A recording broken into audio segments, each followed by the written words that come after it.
flipping through the dial, had watched the news in a while. Turn on CNN, ain't see none of my friends. Swag gave me the blues, they never walked in my shoes. They want us living in fear, it ain't what I'm trying to hear. Switched it over to Fox, kept clicking, I barely stopped. New guest on NBC, no one that represent me, so I got tired of waiting. Sit master debate, give me some headlines, it must be past bedtime. Sleeping on me still like I ain't vitamin D for real. Rep your city, play devil's advocate. Wayne Brady gon' have to smack a bit. Tell me something good, a recipe for success. Give me some timeline, chop session and flight deck. Hey, P, what's next?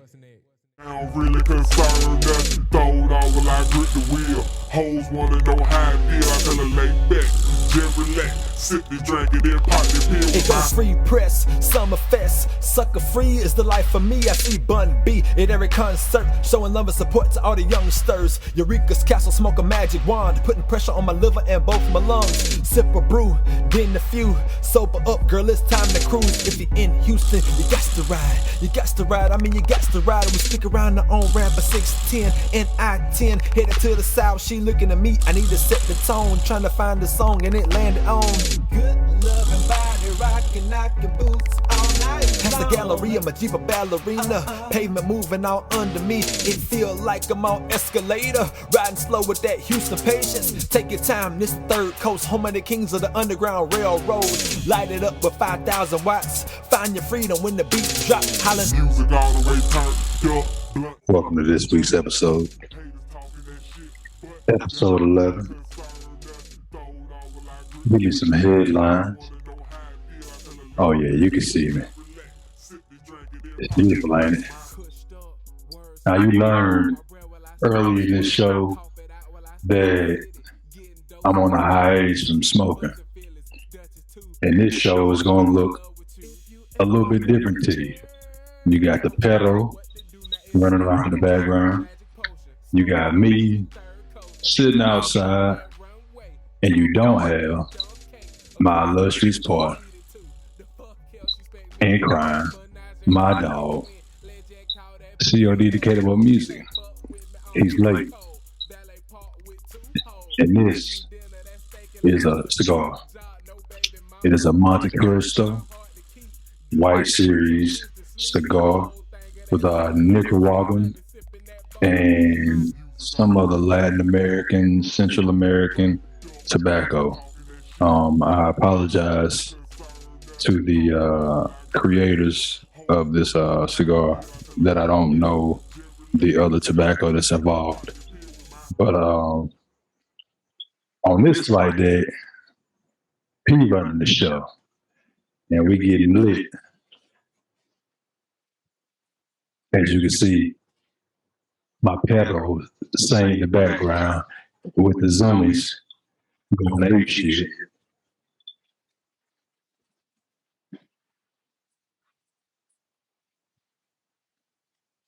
This is going to be a special episode. So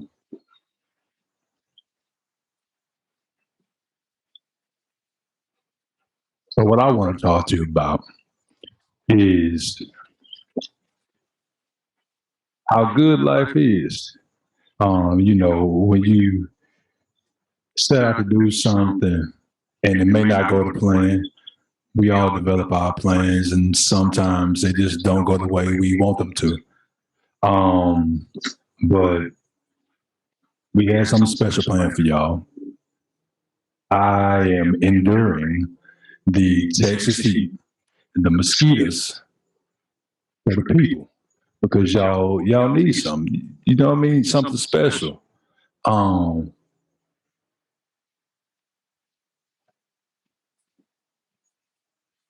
But it's like ABC 1, 2, 3 in a goddamn party without my nigga C.O.W.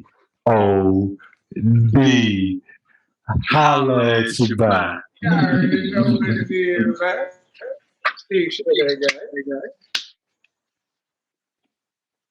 So that's what up with.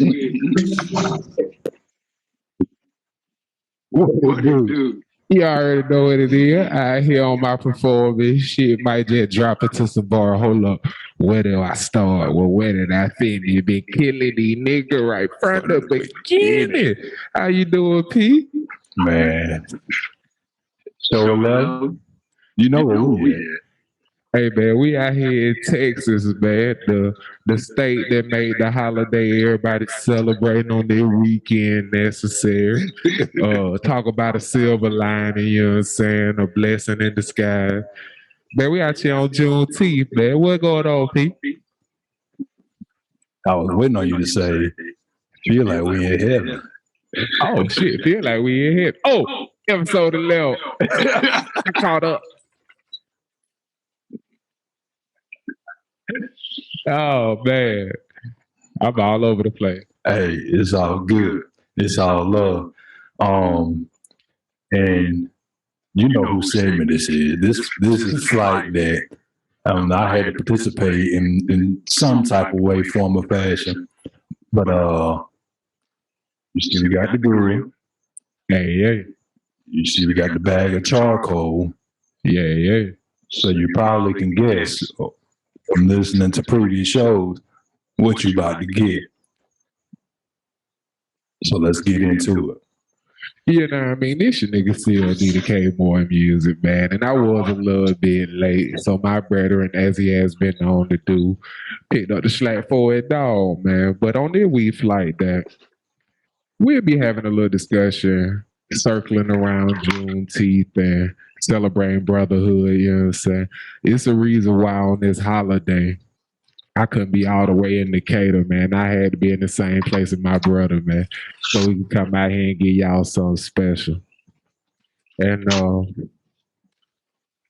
I've been called worse things, but I've definitely been called a pragmatist, a realist, and in worst case scenarios, a pessimist.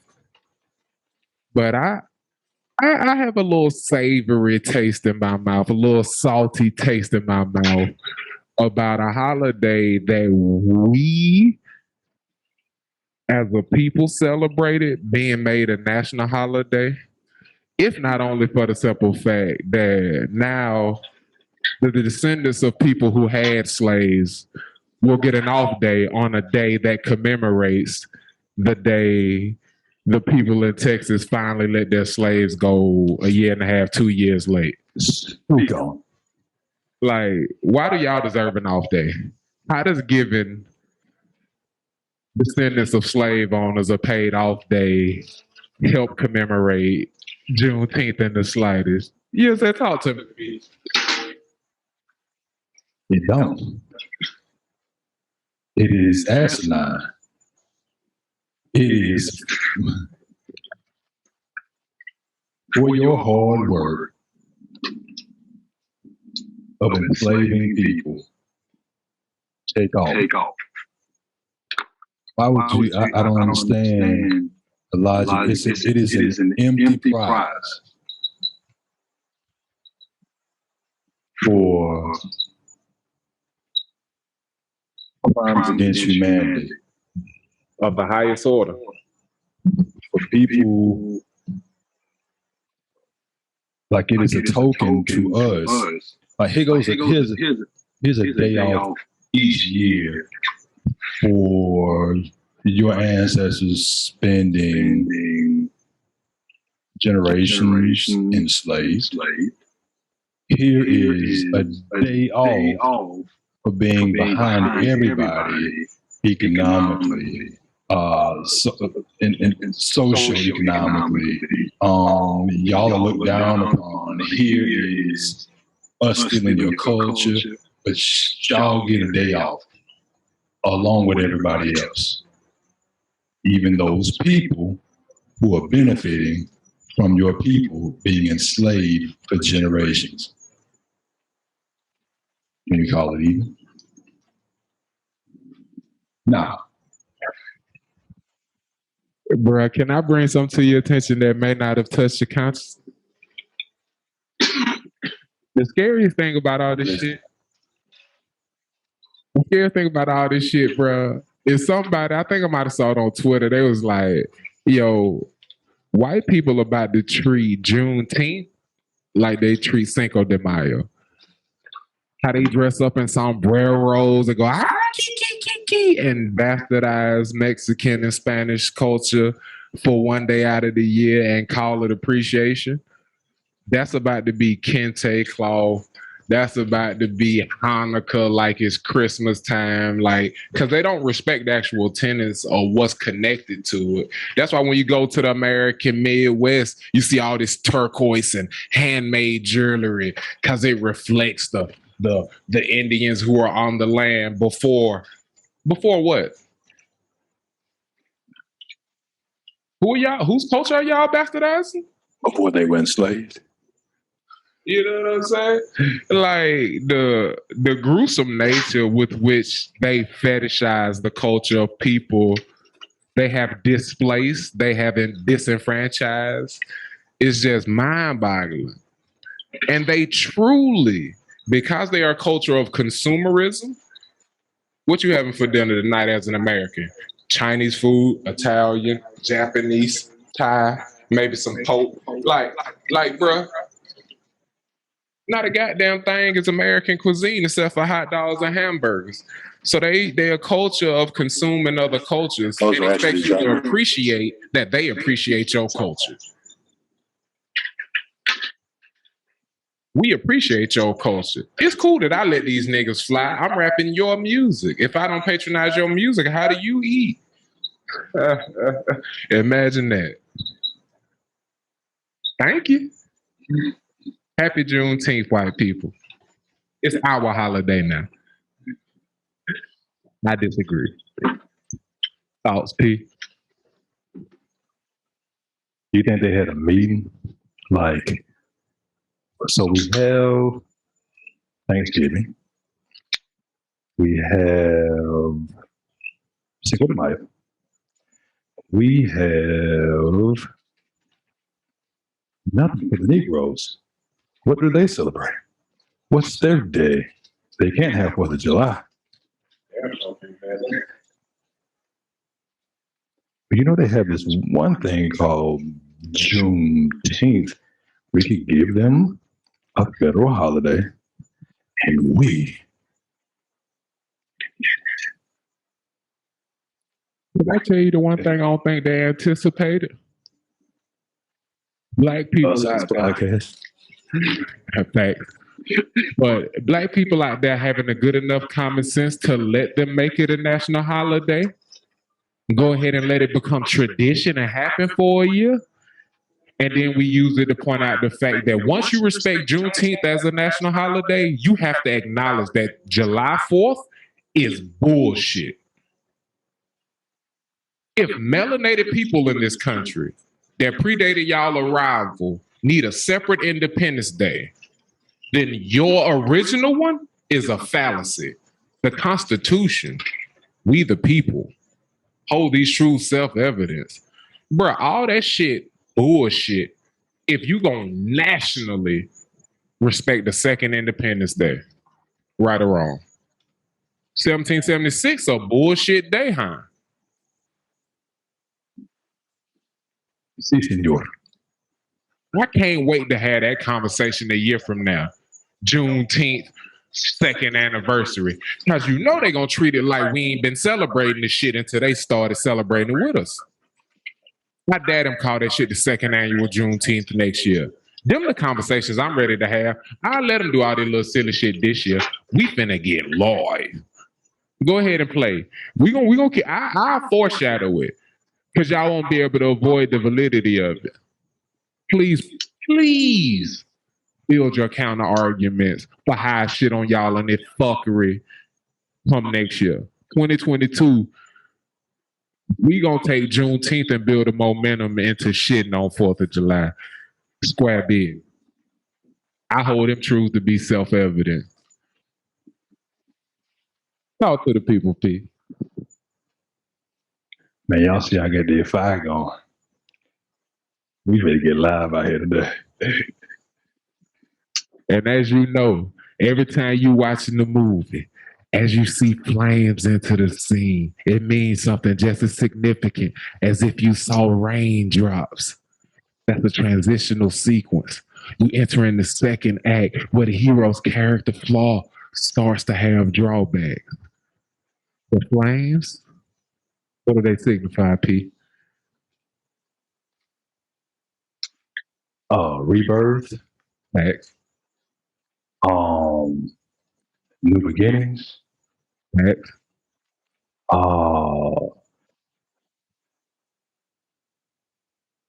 What did it represent? Well, my guy hit two of the two pillars, rebirth and new beginning. But the linchpin, the thing that makes fire special, is the way it reaches rebirth and new beginning. Through consumption, through destruction, through fire. And while we all can respect fire to be the destructive force it is, as something that consumes, fire, in a lot of ways, are like us. Without oxygen, it cannot survive. Without being fed, it cannot consume. So without both nurturing and destruction, there can be no rebirth. There can be no growth. And I think that's a beautiful way to segue out of a flight deck about Juneteenth, man. And my brother P, man, he got us going into a segment that we lovingly like to call Recipe for Success. Yeah, I'm saying. It ain't ego cap, man. I like to talk my shit. I'm a prideful human being. One of the most prideful you'll meet. And 99% of that pride shows up in how I love and believe in the people around me. That ain't ego cap, man. This nigga cook better than me. Not for long, man. I cook my ass off. So if I say that they cook better than me, that means he really on one. So we gonna let him do the live Recipe for Success grilling session when we both in the same area. But just know, I got some ribs coming up in season 2. We got a cook-off coming up in season 2. We plotting on some shit for y'all, man. Football season is going to be wildly reckless. But I'm going to pass the mic to my brother so he can talk to y'all a little bit about what's on the menu. And we're going to make sure we get y'all some close-ups on that guy too, and talk about the seasoning for our non-seasoning fan base who will be celebrating Juneteenth for the first time this year. So what we got going on is your boy gonna do a fan favorite. We're gonna be making wings, grilling wings. Right now, if you can see, let me squeeze around. Yeah, it's a little dark out here. But what we have are B&B, better burning, charcoal briquettes. And so I'm gonna let this fire burn a little bit. And we recently moved, and I forgot my lighter fluid and my chimney. So y'all seeing this thing in real time. This is going to be and take some effort to get this fire going. So I'm gonna set the cigar down. So what I did was brine the wings. 5-pound wings, natural, organic, from Kroger. They are kosher. And we brine those things. We like to use Dale sauce. I know some people like to use Worcestershire. I think that's how you pronounce it, the sauce. I like Dale sauce. Shout out to my boy Murph. He put me on that quite a long time back. Low sodium, you know what I'm saying? For people who have hypertension, high blood pressure. That's you, black folks. We want y'all to see a whole bunch of goddamn Juneteenth. Get the low sodium. Lower than sodium. Message. Lower your sodium content. We talking to you. So we got these briquettes. We're gonna get them going. I like natural charcoal briquettes. Doesn't put as many toxins into that. It burns long once you get it burning, that's the key. You got to get it burning and keep it burning, so it keep burning. So yeah, we got the wings. We brine them in lemon juice, and some dill sauce, for a few hours. We had some errands and stuff to run today. We were shooting for music videos, and your boy's been running around. You'll hear a little bit about that later on. Interesting. The lemon is both to strip it of impurities and bolster what the Dales is going to do to it. Don't let them convince you you shouldn't clean your chicken. Be very thorough. And I don't care if you get it from the store and it say it's been defeathered and all that. Please go through your chicken and make sure you pulling the feathers out, the little quills and whatnot. Clean your chicken, brine it in some motherfucking lemon and some lime. You know what I'm saying? Maybe a little vinegar, something like that. Some of those are undertones, a part of the recipe of the Dales. If you read the back of your package, like we recommend that, give me some headlines. Reading is fundamental. They taught you how to do it for a motherfucking reason. Do that shit. You know what I mean? So I just want to talk about some of the reasoning behind why that lemon is in there with that Dale. Cause believe you me, that Dale's will do the goddamn job by itself. You know what I mean? Yes, it will. Yes, it will, yeah. So yeah, man, we down here. And yeah, I have to do some work. I wrote down so I can give you all the ingredients of which I season these guys with. So we got Burns Barbecue. Shouts out to Burns Barbecue, a Houston staple. It's a landmark in the city on the north side. Burns Barbecue has a special blend, great seasoning mix for pork, for chicken, for beef, whatever you're cooking on. That's a meat. A little bit of Old Bay, a little bit of Jacobson sauce. It's a mixture of salt and pepper. Smoked jalapeno blend, and garlic powder from Lowry's.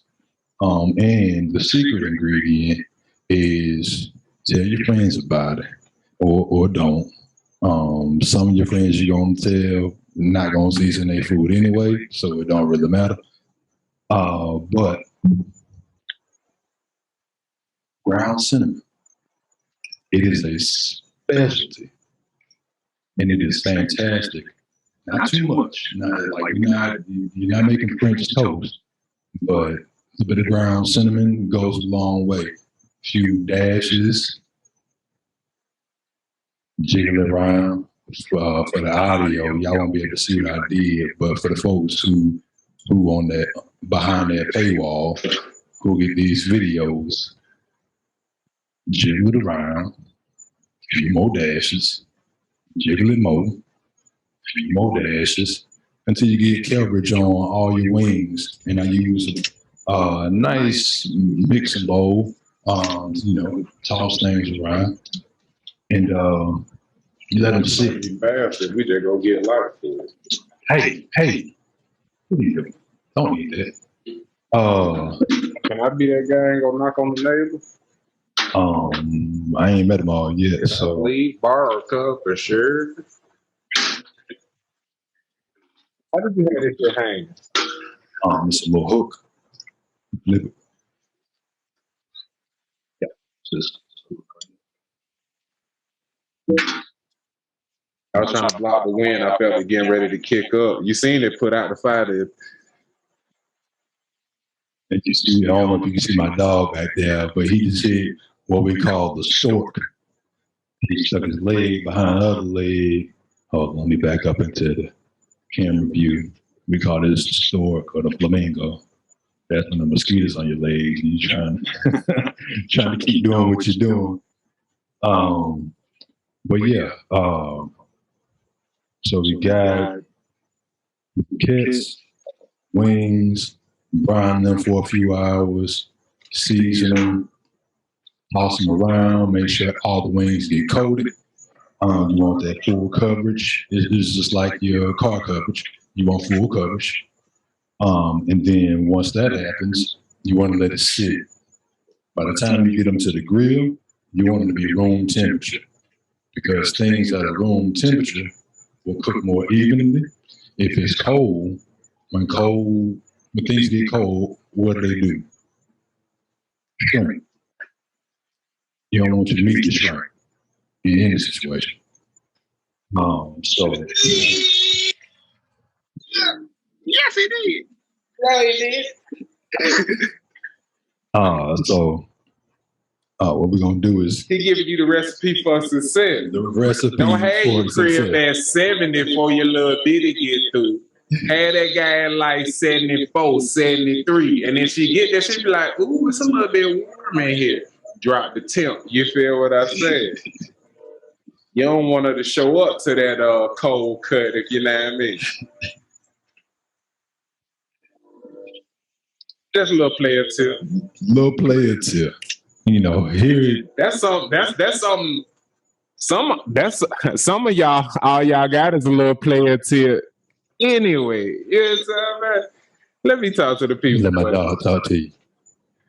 Man, I'm gonna let the grill master get back on the fire. I did my best to keep the car halfway lukewarm, man. And you know, halfway is about as far as I got.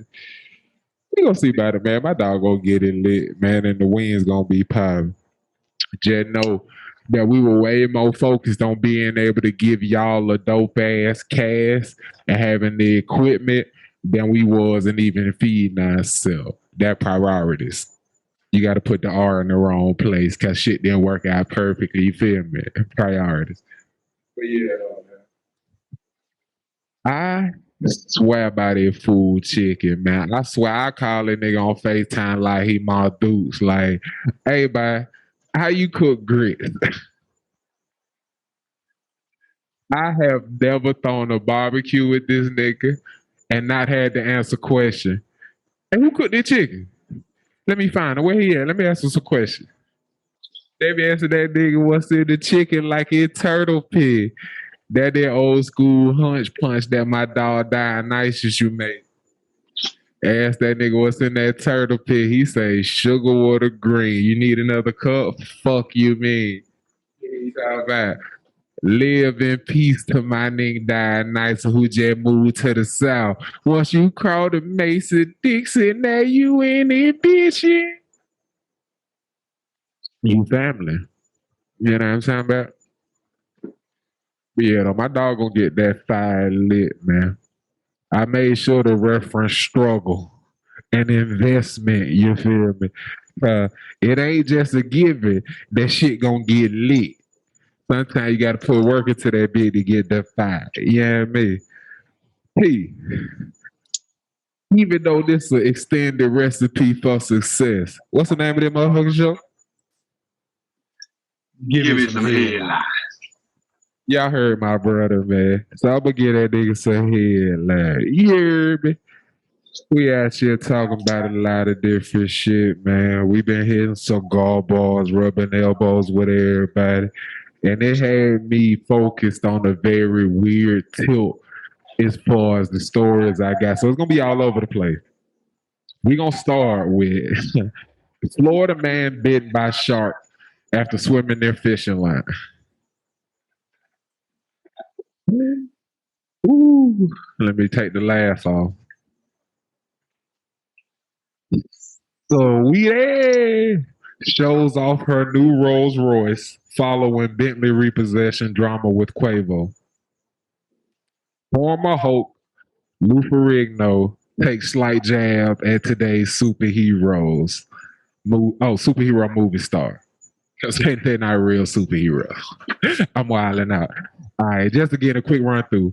Florida man bitten by shark after swimming near fishing line. That story's by Complex. Saweetie shows off her Rolls Royce following Bentley repossession drama with Quavo. And that jab be center on that having our way. She having her way, now she out of a Bentley. Woo! Former Hope Lou Ferrigno takes slight jab at today's superhero movie stars. I gave you some headlines. You give me a talking point. What we talking about, P?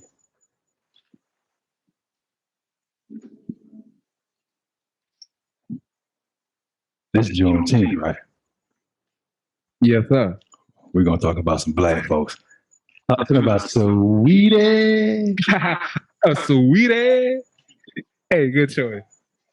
Shout out to black women out there shining, man. And I swear to God, don't let a soul dim your light.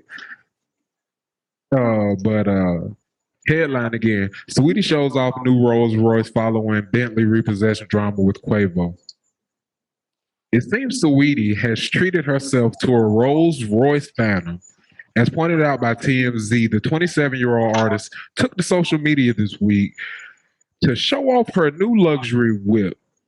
When she shared an Instagram story in which she is seen sitting in the Rolls Royce driver's seat with a glass champagne in hand. Okay, neighbors, Saweetie is feeling pretty and rich in her new Rolls Royce Phantom. The caption reads, "You can have that Bentley back." Hashtag. Cassidy One, a Southern Rolls Royce client experience representative, also posted a photo of her and Saweetie posing in front of the new vehicle. Segrin captioned the post, "She had a real bad bitch drive her own Rolls Royce," a reference to Saweetie's Best Friend track with Doja Cat. Fred, that's pretty much the gist of it. He took back a gift, and the narrative surrounding this happening was that Saweetie missed out on her blessings and the type of lifestyle that she'd have as Quavo's paramour. And obviously, copping this Rolls Royce says what, my guy? Go ahead and get that while I go hit the emotion.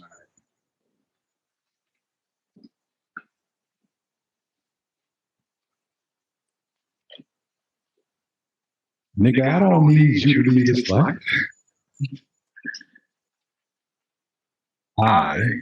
And that's the thing. I'm assuming, and I don't know this for a fact, but I am assuming this young lady went out, got this car, vehicle, luxury vehicle, a beautiful machine on her own volition, her own talent, her own hard work, her own resources.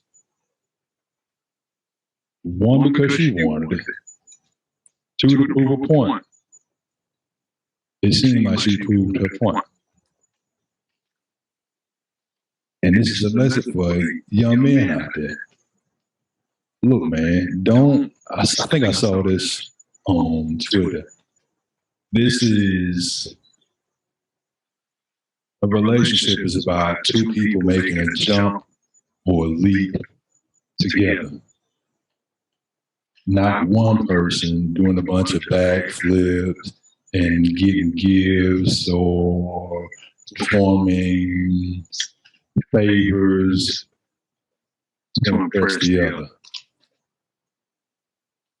So when you have somebody, like a couple split up and somebody says, well, I'm going to take back that lifestyle I gave you.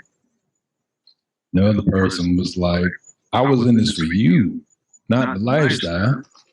I could do the lifestyle myself. Watch me. Young man, I think you missed out on this young lady. And I hope you learn a lesson. I had to approach it professional so that it wasn't bad. Now I'm gonna get on my real nigga shit. Man, fuck all that cap shit. You ain't gonna tell me that any woman couldn't go get her nails done herself. Tell me they don't prefer when they man get their nails done. What about getting their hair done? Yeah, I'm sure. Okay then. So you can count like, okay, it's the same, but it's not the same. Yeah, she got Rolls Royce money, but it's not for all that tomfoolery. That Rolls Royce money get invested in double and triple instead of get purchased on a depreciating asset. That ain't bossing up. That wastes $500,000 to prove a point.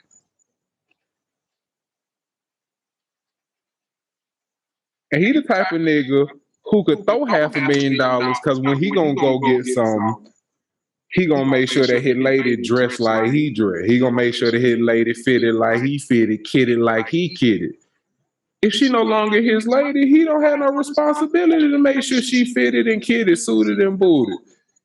And if you is gonna go get it, you ain't retaliating to me. Because all I did was stop feeding you because it ain't my responsibility to feed you. It ain't my responsibility to protect you if you're not my paramour. You go out and get a pistol, you shitting on Quavo too? How the lady who sleep next to me don't need a pistol. Somebody kick that front door in. It's Christmas today. I get to go back to the, let me stay on topic. But you feel what I'm saying? He didn't do nothing wrong. So how is anything she do as a single woman a response to him not carrying out responsibilities that are no longer his to carry out?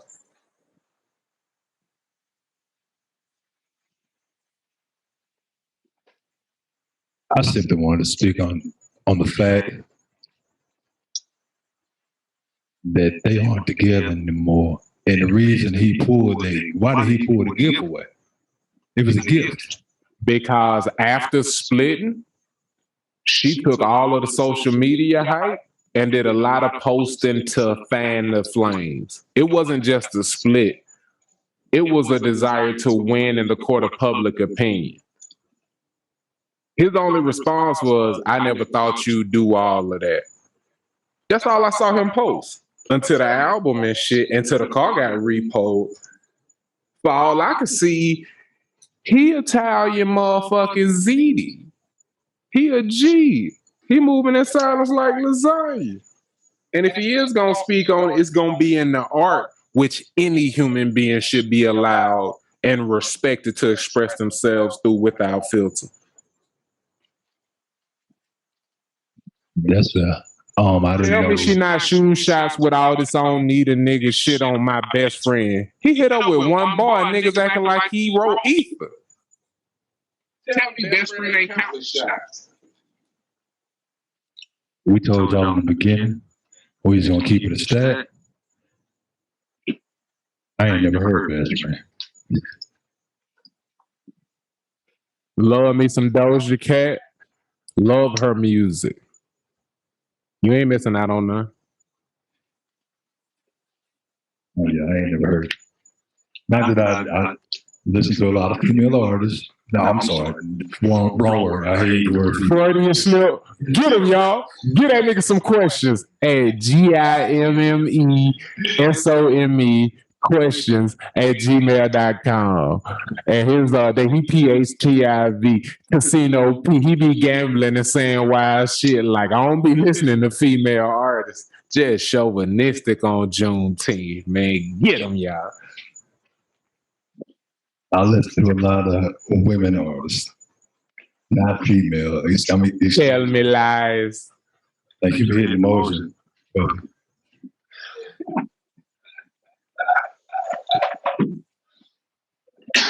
Yeah, man. The thing I hate about this is I thought they was a great couple. I don't know what happened. I don't know what the fall was. But it happened. Man.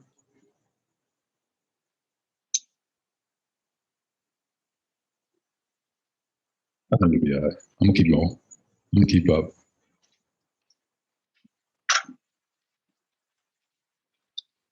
But yeah, I'm a fan of both people. And to see them not together anymore pains me because I like seeing black couples succeed. I like seeing anybody. A great philosopher once told me, "It's somebody out there for everybody, but it's a few of them out there for shame." Click, clack, boom. It's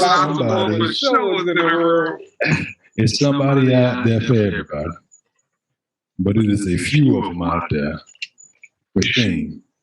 Yeah. And shout out to Shane, wherever you are in the world, bro. I hope this episode crosses your consciousness. this show crosses your consciousness. And I hope a few of them done crossed your consciousness. Now, I know you got a few legit. That's babies for the non-country folk. Father's Day, Juneteenth, one and the same. Two men standing out here and they ain't mentioning that shit. We ain't got no kids. And we ain't got no father, son. No, nigga said, "Wow, I'm about to burn this nigga wrist up." He said, "If he had fathers, he'd have bought lighter fluid." They teach you about preparation, this shit like that.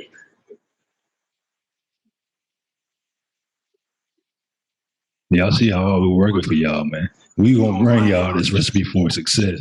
Come hell, high water, or hopefully a high fire. That's the objective.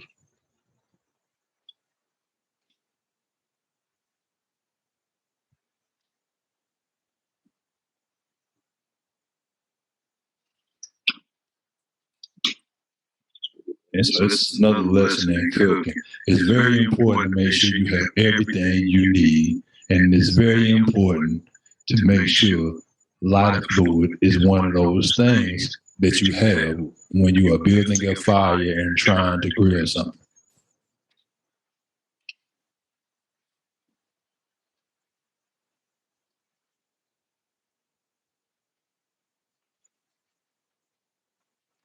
This nigga got natural charcoal, no lighter fluid. I can't wait to do my grilling segment because I use match light, and then I like to get the mesquite wood chips. They are fantastic for soaking all of the lighter fluid out of your charcoal. And then you slice you up some onion just down the body of that guy. Make sure you don't hit the eye of the onion. That's what releases the oil, and that's what makes you cry.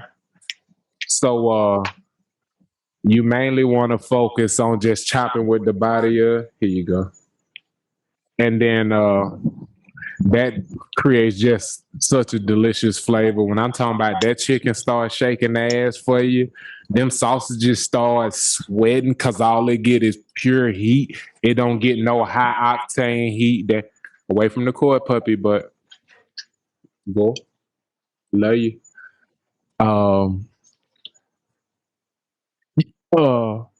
Shouts out to Hank Hill. I am not a fan of propane, but you taste the heat, not the meat. Hold up. You taste the meat, not the heat. I flipped that off. He said, yeah, take that, you charcoal loving motherfucker. He win, as we always do.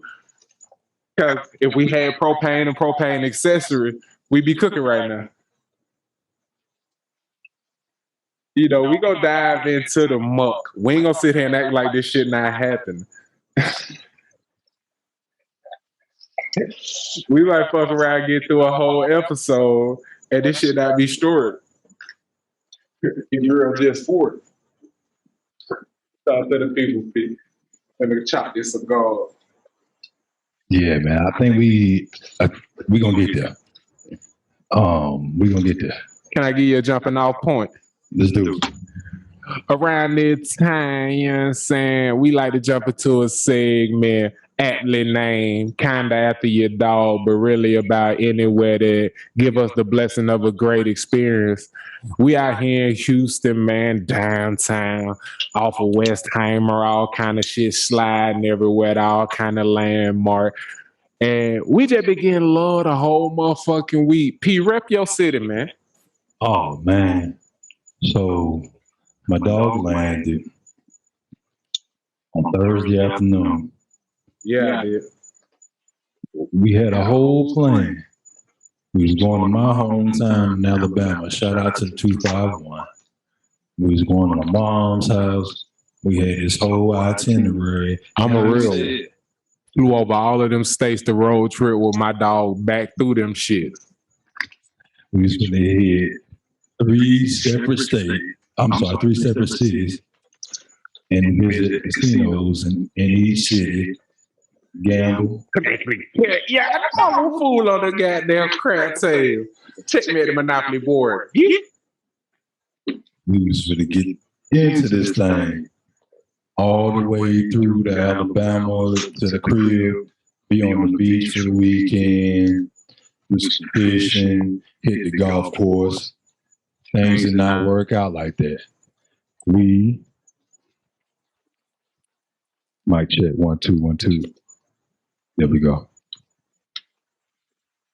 We got to the first casino in the first city. I got a few calls from home saying, "Hey, look, bro,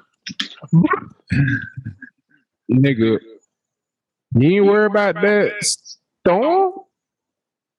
what storm? I've been so busy, I ain't even checked the weather. We had a hurricane that downgraded to a tropical storm, and we was about to get a hell of rain. All this stuff we had planned to do outside was about to be for naught. So we got to Lake Charles, Louisiana. Shout out to my little mama, hometown. Sat in the parking lot at it wasn't a TGI Fridays, something like that. Some little Tex-Mex type restaurant. And called my mom. It was her birthday. Happy birthday, mama. Called my pops. Love you, Mama JJ. Happy birthday. Called my pops. He was like, "Hey man, don't risk that, man. You might get stuck here and might not be able to get back on Monday." So we spun right back around. We came back to the H. We hit the drawing board, and we revamped the entire weekend, man. You know, sometimes you got to roll with the punches. You need to take a picture of this one. Taste that, bro. Jay, sniffing that shit beautiful. It's crazy. Hold on, let me give it a shout out right quick. That's your you give it a shout out. Man, we went out to a really dope cigar bar called Stogie's. And we walked through that whole took our time, spent about like 2 hours there. And one of the guards I came out of that guy is a craca. You know what I mean? It's made by Hartfield and Co. And I'm sure I put way more Middle Eastern sauce on that than's necessary. But craca, it's only one vowel in that motherfucker. So I think I did it justice. You know what I'm saying? But it's so delicious on the first bite. Yeah, you know I mean, I had to let my dog P taste this joint. Give the people a review. So we done tried like 8 different in the past 2 days. We became cigar people like that. He been one, you know what I'm saying? But we own this shit now. Shouts out to my big brother, man. What you think? They will be getting my business. You heard? They will be getting my business. Yeah, so we repping the city, man. Last thing, man. And they put me up on this, something I just learned literally today. This is a circle cut, which is going to get you a full pull, but you also had the option of getting a V cut on your cigar, would get you a little bit more lighter of a pull, and it lasts a lot longer. If you want to put it out and kind of sit on that guy, stamp on it all day. You feel what I'm saying, back?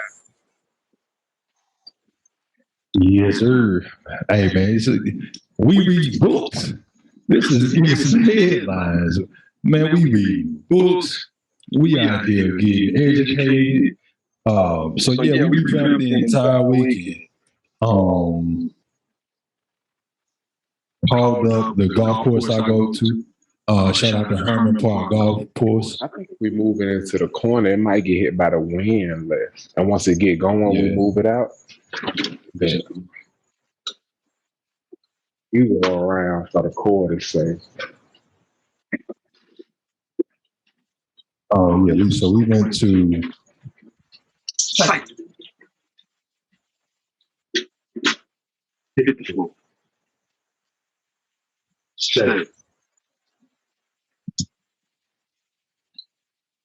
so y'all know this thing is a real time. Ain't none of this, we don't script it. This real conversations on wax. Yeah, so we've been skating around the city, man. We visited Herman Park Golf Course. We visited NRG Stadium. We visited Williams Tower. We skating around Westheimer. We on the north side. We was on the south side. We was on the west side. East side, we didn't hit you for real, for real. Actually, we was on Herman Park is downtown-ish, so roughly east side. Not really, but somewhat. Work with us.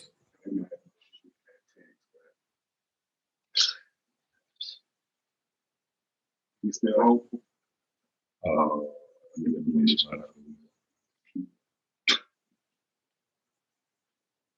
got to see you get back.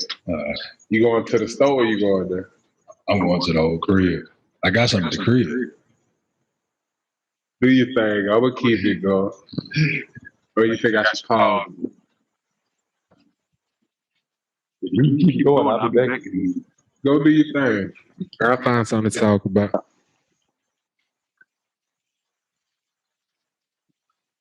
Yeah, man, they give me some headlines. These conversations on whack.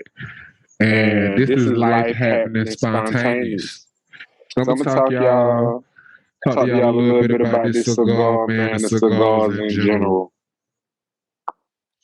I've been keeping up with my big brother, the first of five. I'm the fifth of five boys. And I've been keeping up with him through the internet now for what feels like more of my life than I have. You know what I'm saying? He's a military serviceman. He joined the Navy when I was like 5 or 6, man. He initially went off to Tuskegee in Alabama, and I guess they planted a seed, lit a fire, whatever you want to say. And he spent more than 2 decades in the service, but we stay connected and we communicate, and I kind of follow him and watch his move. And I still admire him just like I did when I was this big, you know what I'm saying? And I ain't even gonna cap, he like 5'7", I'm 6'2". But I still look at him like he's superhuman and he's this giant. And one thing that I consistently see him doing, man, when he winding down, is he getting these cigars, man. And I think about the different things I go through in my day, the different stresses I deal with, and the things I think are the end of the world. And they pale in comparison to what a father of 2, husband of over 2 decades, son who just graduated high school. The shit he deal with is on a global scale and on a micro scale so much more. I don't want to say important because my life is just as important, but it's just so much more fucking crucial, so much more tension and pressure and impact on his move. And I'm saying him blessing finding guys all back to back, and still running around stressed out. I ain't gonna cap. But them things do be in though, man. Them fatigue will sit you down. But you feel what I'm saying? Get you in your feelings. It's talking about the hit the game, hit the catch. But long story short, I said, man, it gotta be something to it. If it was my OG, you relate. You know what I'm saying? That little bit of love, Sam Brown, whatever it may be. Right now I'm on the Coors Light. But yeah, these cigars. They doing the trick. You feel what I'm saying? Especially in conjunction with that guy. Because they're a whole different effect. I wouldn't say it gets you high or it's necessarily an intoxicant, but it does give you a buzz. And tobacco, just pure tobacco leaf rolled into a cigar as opposed to this ground up stuff with the carcinogens and all the different bullshit that's in the white sticks, them cigarettes, them cancer sticks. You get why tobacco is something that we as humans consume. You understand what I'm saying? It's a really cool thing, man. But Hartfield and company, they really got one with this cracker. I'm gonna keep saying it, and it could be wrong in here. But the little man on this bit, the symbol so far, put that to the camera and see if you can kind of see that. I ain't quite sure if you can. But the branding beautiful on that guy. And as you can see, I ain't missing no work, guy. So don't think that smoking no cigars gonna fuck up your lung capacity or your wind and then your ability to run a few miles. You know what I'm saying? I keep me at least 4-5 miles every morning before I go do this and that. You feel what I'm saying? I'd love to have it 5 started when he get back. He be pissed off that I made him feel. God, like, dude, we need some goddamn lighter fluid. This is a recipe for success, man. And I tell you right now, tomorrow and the day after, that a great recipe for success is 2 individuals working toward the same goal. I think one of the old colloquialisms or adages or famous phrases, old American folk tale, I don't know what the fuck you want to call that, guys, but it's probably just a quote from some philosopher or some nigga, and I don't know who said it. And everybody says God attributed to American culture. Myopic. But I think it's, if you want to get there fast, go by yourself.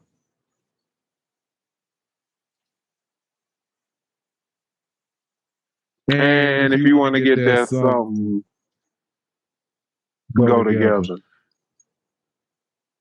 You can tell right now I'm high that motherfucker because I lost that phrase trying to figure out who said it. I had that shit when I got ready to say it.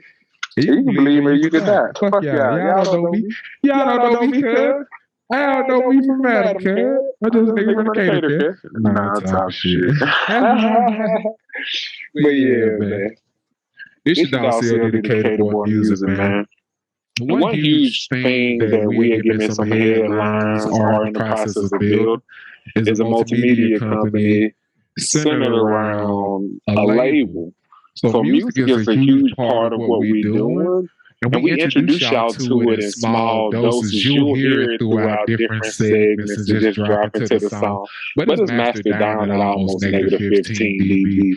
See, I don't really get all the bars, man, but Red Rose is hands down one of the dopest lyricists I know. And he doesn't truly grasp the power that his pen holds. And at the point that he makes the transition to almost spelling that power into the universe, man, we will be giving y'all something so fucking special. He currently has 2 different projects that's in the wing that I'll be executive producing all the music for, and I'll be recording it and mixing and mastering. But like, it will be 100% him. And we're about to give you all of our back catalog across Spotify, Apple Music, Tidal, and everything going into fall 2021. But all of that, 100%, has been orchestrated, arranged, the playlist order, the soundscape built, all of that has been architected by me. So these 2 projects that are coming up from P. Henry Trotter IV will be the first projects that are fully him. And I feel like we're really special as a unit, but as an individual, this motherfucker got the potential to be a 3K level creative. And I don't know how you rank artists, but I put him like in the mesosphere. Like he up there somewhere. He not on the ladder of how you rank artists. And that's how deeply I believe in my motherfucking family. You feel what I'm saying? So we definitely motherfucking working. And I myself, I'm working on like 4 different projects. The only one I can tell y'all about currently is a joint project with artists from all over Atlanta. You know what I'm saying? It's a fuck with your boy production, FWB production. So we're all street music. It's all trap beats, goddamn. I'm gonna give y'all music I don't never make, cause niggas out be making that wordy, talky, this, daddy shit. But nigga, I be having shit to say. I got stories to tell. You know what I'm saying? And y'all motherfuckers gonna listen to these bitches. Check how I get do all of this goddamn trap rap. Don't mean that what y'all gonna hear from me. I ghostwrite for a lot of niggas, and then I had them sign NDAs so they can't attach me to that shit. Just cut my chick. You know what I'm saying? So I give y'all way more trap music than y'all ever realize. And I don't really do it first person because y'all expect the motherfucker to be a caricature of the music he made. And from I'm a real human being and existential level, I refuse to be a cartoon character for you niggas to be more entertaining when I'm delivering my art. My real life will be real life. It will be a reflection of who I am, just like my art is. But neither one, you can't listen to an hour piece of music and think that you understand the 24-hour human being that traverses this universe, who's just as confused and trying to figure this shit out as you. And if you expect me to be the same person I was when I recorded the album 2 years ago, that you're just now hearing today, I mean, dude. What the fuck are you doing with your life if you're the same as you were 2 years ago? I'm out here promoting this shit and monetizing this shit because that's the brick, that's the play. We finna get their work on. That don't mean I'm running around acting like cocaine. You know what I'm saying? I ain't gotta act like dope so you niggas feel free to treat me like a criminal. You feel what I said? Cause you are what you eat. And I'll never try to convince you niggas that that's how I eat. It does not serve me in the slightest to successfully convince y'all that I generate revenue through any other means than legal ones. And I'm a real nigga, cuz. I keep shit popping, you know what I'm saying?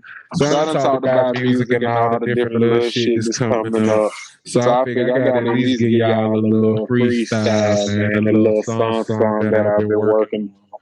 And this right here will be recorded and released as a part of a freestyle series that I'm dropping this summer. And it is not a part of the 4 different projects. I just kind of gave y'all a preview into without really saying shit. Yay!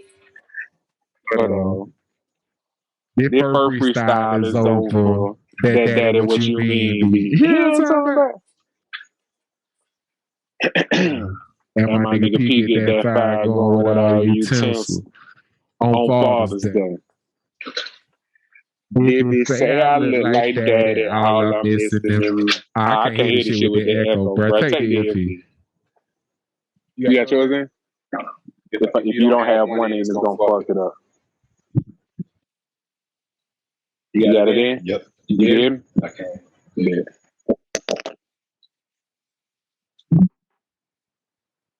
You get the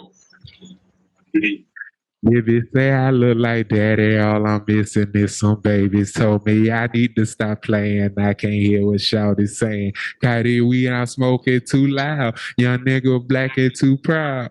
Hit the blunt that ashy while I back out. Black out. God flow. Jesus hold. Mary Magdalene, yeah, I'm back again. Russell Westbrook, you know what I'm averaging. Triple double on carry, clap again. Do this shit for no praise or accolade. Day crazy, trying to catch the fade. Slap ball with the instrumentals. Ghostwriter, but I need a percent too. Hit make a no young bird. She wanna fuck, I need head first. She ride a dick to her legs hurt. Pop power for spinach, I live off of per. I ain't even gonna give y'all the whole thing. I got 2.5 more minutes of that shit for y'all. I'm telling you, we got flames coming, and that's just a little freestyle shit. I'm gonna throw y'all all sports.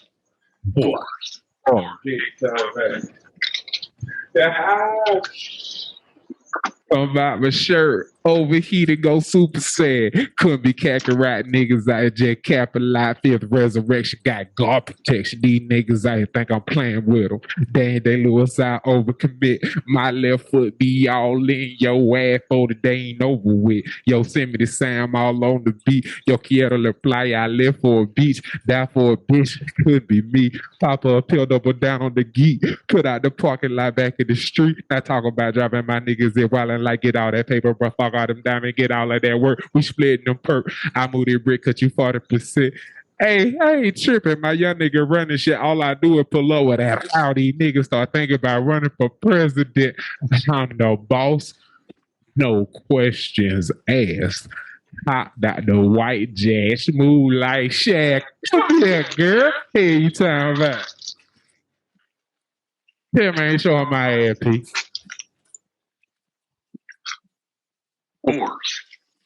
Talk to the people, man. I'm sweating that shit. I need some AC for a sec. Woo. Yeah, man. Shouts out to y'all, bro. I think I set my cigar down. Is it safe? Yes, yeah, out. I'm sure it is. Shouts out, man. I ran over to the old crib. In the time that I was gone, I don't know what my dog talked to you about. I learned about it when we edited the episode. But it seemed like the fire going just a little bit. But we came back. We got life fluid. So no future recipes for success or peak grilling anything will we not have life fluid. All it takes is one time to learn a lesson. That's all it takes. I done paid the price. We didn't learn a lesson. Now my dog stepped in here. He gave you Morse.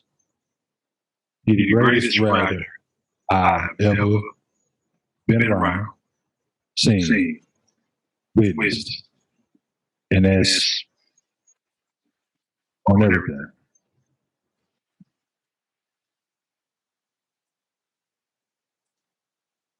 A neighbor running up. Yeah, man. So we got the fire going. I think we're gonna be good, y'all. These wings is gonna be smacking. My dog about to come back, grab a knife, and I'm gonna do a spin move, and then leave up about this thing right quick. Facts. I started to come back in a different wardrobe on y'all ass after that performance, you know what I'm saying? But I figured that'd be too extra. Hey, you talking about, you know what I'm saying? But my nigga P got that fire going.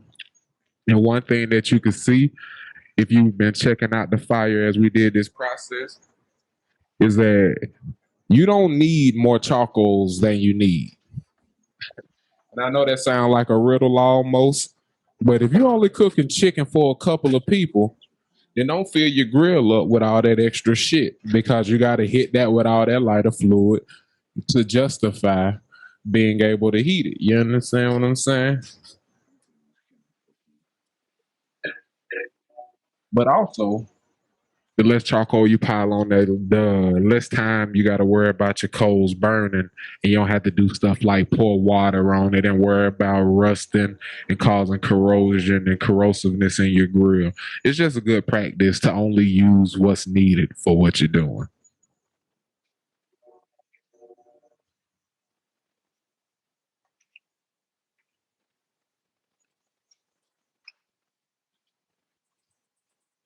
Never too much, never too much. You feel what I'm saying? Now we cooking with hot gas. About to drop some chicken on that ass. But yeah, man, I'm gonna go ahead and jump into one of these stories that I had bookmarked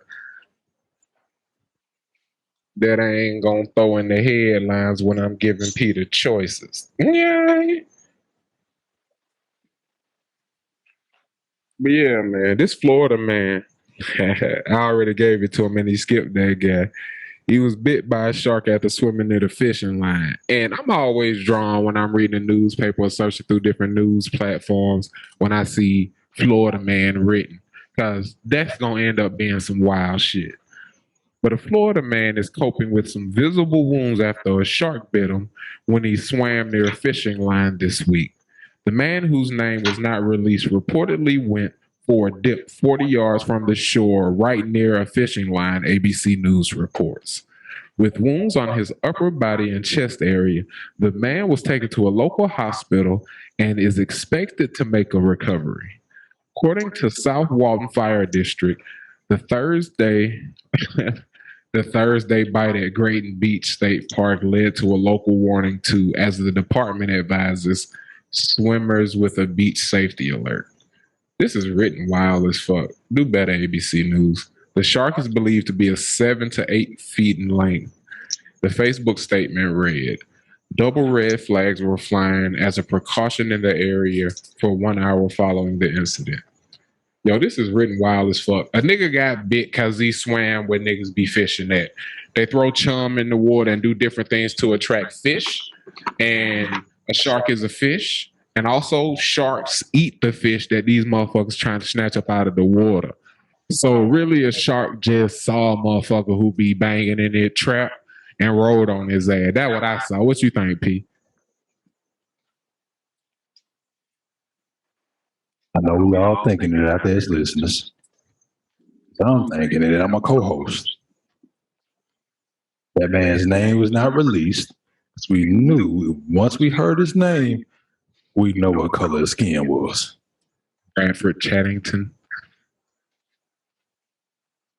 Who jumps in the water in Florida? They got manatees, stingrays, alligators, and crocodiles. Somehow. And crocodiles. It's Florida. It ain't somehow. Them bitches got both. The blood. Like I can jump in the water with things. No, has nobody shark tail?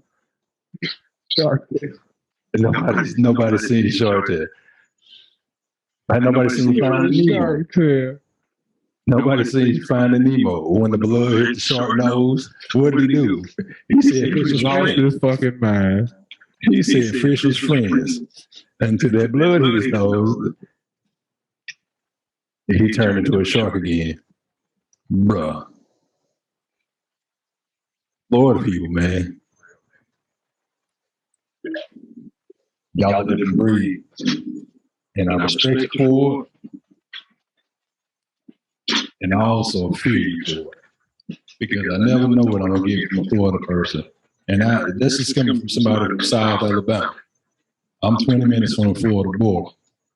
So we sort of alike. I'm scared of myself. Y'all, why?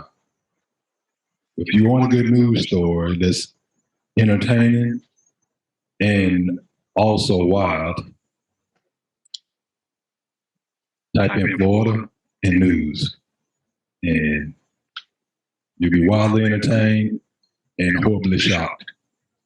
But shout out to that man. Hopefully he makes a speedy recovery. I don't wish any ill on him. But sir, you are wildin'. Well done. You survived. You can tell the story. Hey, what we told y'all. I don't know if y'all can see it good, but I ain't even need that light of food. You did? No. The light moved up. I was telling him, I was like, it'd be nice if I could get it started without his ass and he didn't need to go. It looked like you fixed it, though. I don't think I did that. Yeah. We in there, y'all. I told y'all. Nobody doubt me. I told y'all we gonna get this goddamn fire going. Look at this shit. Our next segment, I had to stall for P to get back because this is an episode edited by your boy C.O.D. DecaturboyMusic. This is C.O.D. DecaturboyMusic production. But I did steal me a segment from my nigga P. This right here, Spike P joint. Talk to the people about equality, divorce, and the homie Jay Sleazy smoking Joe J. Cutler. Talk to the people. Oh man, shouts out to the dog J. Cutler. Now we talked about a black. It's a chop session.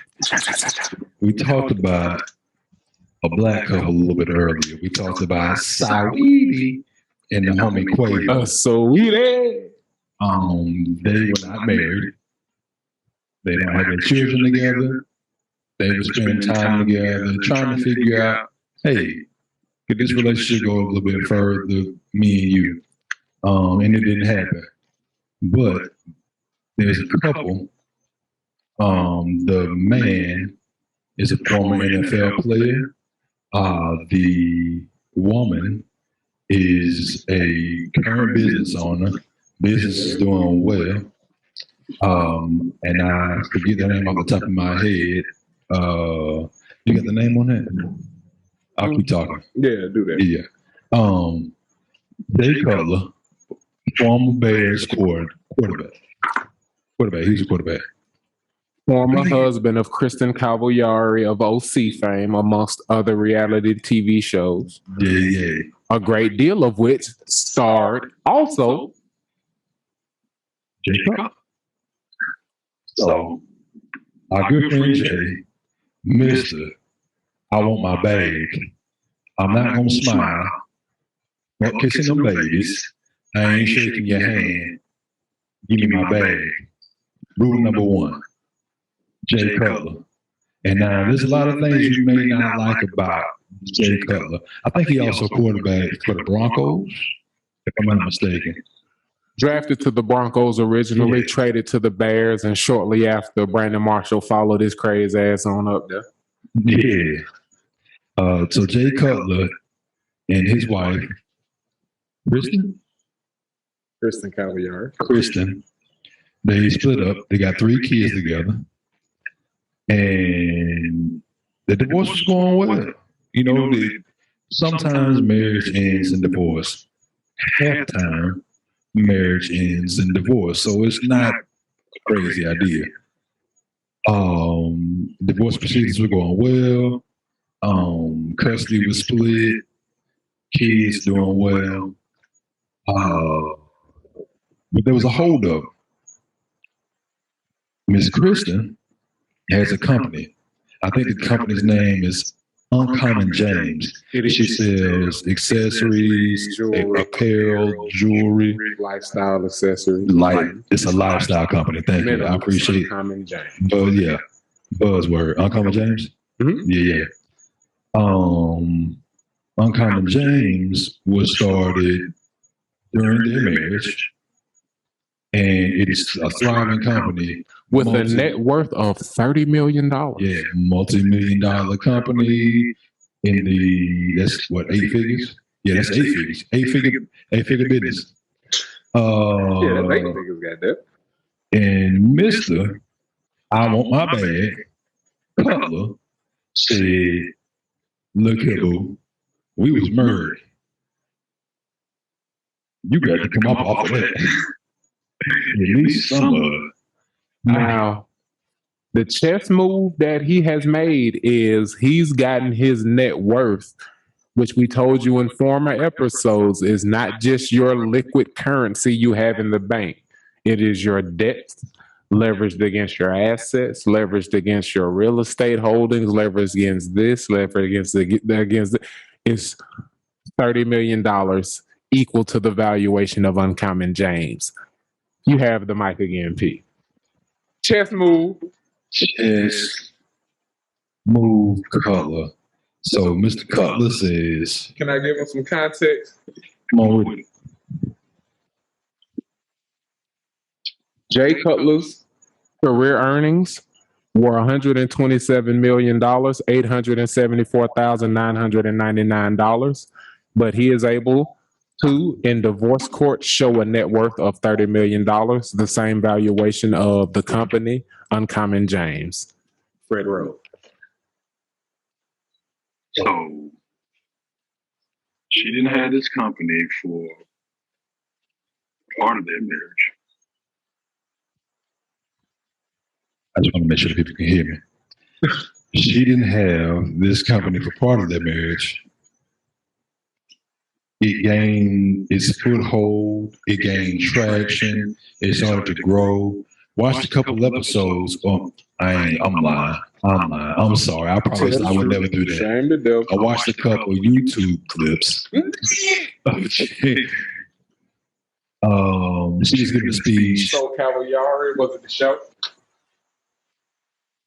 Sure. I don't know. I do watch The Housewives though. I know what that is. But the puppy? Yeah, he in his kennel. Okay. Yeah, he was acting a fool. Cutler said, I won't have that. I won't have of Uncommon James. As a response to a woman with the same net worth as her ex-husband asking for what in spousal support? His ass. She was asking for like $30,000 a month or something like that. Oh, I did not know that. Yeah, that's why he did that. It was a response to the spousal support request. Yes. Nah, checkers. That's what it is, bro. Yeah. That's why I keep saying chess move. Jay Cutler ain't no he understand his value. So Cutler said, I'm gonna make sure my net worth equal hers. She coming out of the 30,000 a month. Well, what I'm gonna do when he can prove that she had absolutely no hand in him building his net worth, when he, as her partner, built her social media presence. What is that, spider? Yeah, rock spider. A rock spider? Yeah, that's a real thing. It is. Okay. Where he had a heavy hand through being a presence in her social media and everything. If you think about some of Kim Kardashian's early relationships, she had issues with getting the white boy she married to be on the TV show. Chris Humphries. And that was a part of why they didn't really work, because he was so standoffish about how she built the mania around the different products she monetized. She was like, if you can't be a part of this, you can't be a part of my life. This is you feel what I'm saying? Yeah. So he bought in. As somebody who worked in the industry where they balked at all social media, all that shit, he bought in full tilt. Look at how they doing Juju for dancing on TikTok. And this motherfucker was on reality TV nonstop. Look at what happened with Lamar Odom, Tristan Thompson, all these other different professional athletes. Reggie Bush can't even handle the shit. And he committed full tilt while trying to live his career. So the chess move that I see, and I think you see it too, and I appreciate all that context, because those are things that my dog is really good at connecting the dots. I'm not good at puzzles. I don't think linearly. He is really good at his memories. The capacity is insane, but drawing those connectors between other situations to what he's talking about it's savant. A savant he is. But Jay Cutler, should he win this case, cool. I pay you $30,000 a month, woman, with your own damn money. The banquet beer. Shout out to Coors. We got this beer specifically for Jay Cutler because he was drafted to that team up there in the Rockies. A man who was in the process of bringing in $127 million had to spend his off time helping her build a $30 million company, only for her to walk away after his playing days when he'd have time to spend all of his time with her. Now he is alone and expected to pay crazy spousal support to somebody he took a double burden of helping build a whole industry and commerce with. And she wants to walk away with that business scot-free while taking what he built and no longer can make money at that rate. Her company will only raise in valuation, while his value as a football player who was an honorary dick to the media and built his media company with his wife is now null and void. She wants to take from what little net worth he has left as hers explodes. I hope he wins. And I hope the precedent is set curb a lot of that fuck shit. Yeah. That's what I hope. Jay, I never rooted for you when you was on the field. Today, June This 19th, you that 2021, Juneteenth. We need you to come through. win one for the home team, Jay. Yes, sir. And shout out to Serious Media, my dog, Ricky Moley, down there in Miami, Florida. Shout out to Serious Media. Holy moly donut shop. Nothing but them O's. Hey, you sound bad. You got a question for me, Pete? Bro, will you please give me some headlines? I sure will. Hey, you sound bad. I need it. I'm gonna grab that chicken. Thanks. I told you I got some curveballs for you today, my G. Megan Thee Stallion and the baby go back and forth on Twitter over Tory Lanez corroboration. Megan Thee Stallion and the baby go back and forth on Twitter over Tory Lanez collaboration.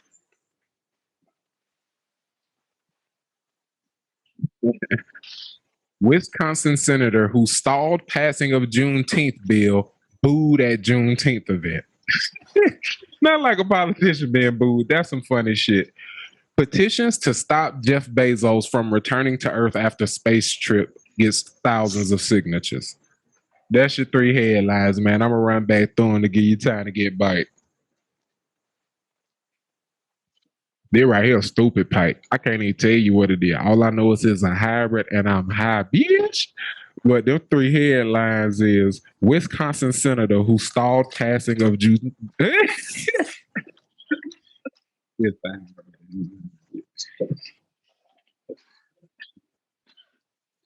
was a spontaneous line. I ain't write that.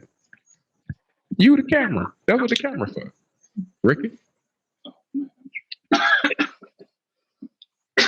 Get out my shot, man, and use your shot. You can get it right under the light. But I'm talking about this light. But the Wisconsin senator who stalled passing of Juneteenth bill booed at Juneteenth event. Megan Thee Stallion and the baby go back and forth on Twitter over Tory Lanez collaboration. And petition to stop Jeff Bezos from returning to Earth after space trip gets thousands of signatures.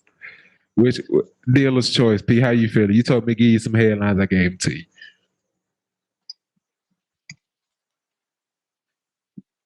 Honest to God, that's tough. Did I come with it? Yeah. I want to talk about Megan Thee Stallion because we in the H. Yeah, I already know it. But and then my boy getting booed. That's fantastic. His name's Ron Johnson. If we don't talk about it, we gonna talk about the motherfucker who started Juneteenth bill. Even though I ain't want this shit, you ain't gonna stand in the way of nothing we doing. Fuck nigga, Ron Johnson pops up. Boo.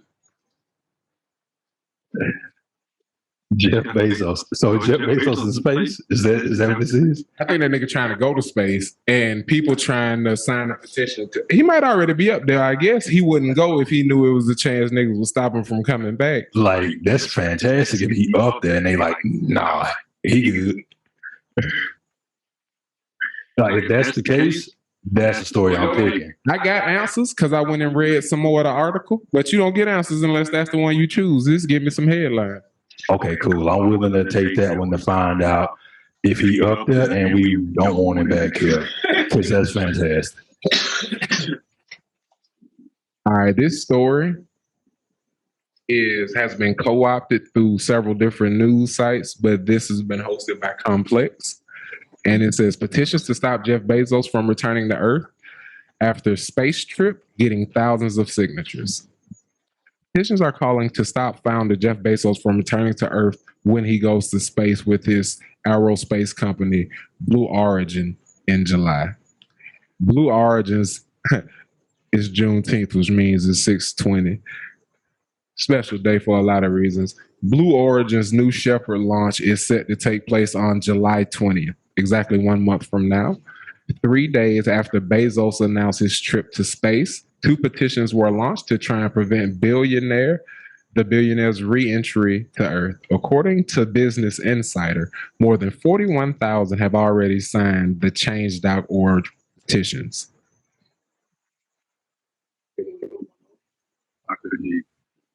You get me now? How long? Like 3 seconds.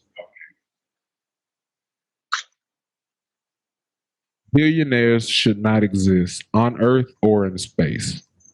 But should they decide the latter, they should stay there, reads one petition titled, "Do not allow Jeff Bezos to return to Earth." Yeah, how you feel about this shit? They're trying to kick him off Earth, but I bet they don't want Amazon to shut the fuck down if he don't come back.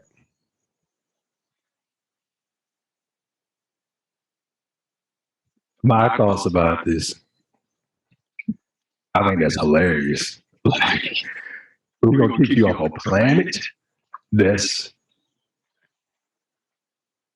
they close to. We're gonna make that move.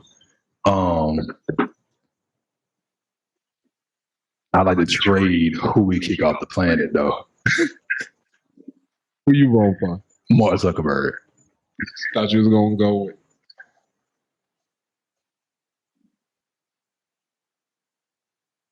If you could only there's gonna be a Give Me Some Headline polls. If you could only choose 1 billionaire to kick off of the Earth, would it be Jeff Bezos? Yes or no? We ain't even gonna target nobody else. We're just gonna say if you could only pick 1 billionaire to kick off the Earth, would it be Jeff Bezos? And you had to sacrifice what they'd given the world. Because I think that would only be fair. How dare you want Bezos gone, but not also be talking about shutting down Amazon? Fuck all that 2-day shipping shit that they done made standard. Walmart wouldn't be shipping you shit in 2 days if it wasn't for them. You wouldn't be getting groceries delivered same day if somebody didn't need to have something that was better than what they was pitching. Y'all get y'all shit together. And that just solidifies my Mark Zuckerberg pick because I think we can do it without Facebook. It would be a better place. Fact. I'd like the world where MySpace stayed popping, when everybody learned how to build pages and learned coding and learned what embedding meant. You know what I'm saying? Motherfuckers who don't know how to open a PDF rule the world and making the laws. Motherfuckers who did acid and shrooms through their 20s is still slow pacing legalizing marijuana. Get off y'all ass, man, and stop taste testing the market with this decriminalization bullshit. The fact that y'all can police what we consume for recreation is nonsense. It's tomfoolery and tomfuckery. Right or wrong? I believe you 100%. 100% right.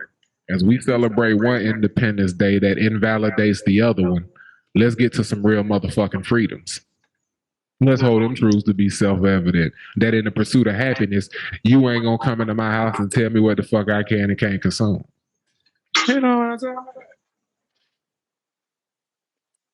Once again, 100% right. You telling me they could fill a plastic bag with whatever they want to and stuff it in the titties. I can't inhale weed wherever I want to. I disagree. You telling me they can inject paralytic into their face to give the illusion that they haven't lived a little bit of life and gained some motherfucking experience and have a few stories to tell, and that when you strip them panties down, that pussy ain't gonna be wide mouth bass. They out here fooling niggas with these Botoxes and shit, but you gonna tell me I can't smoke a little weed after my workout?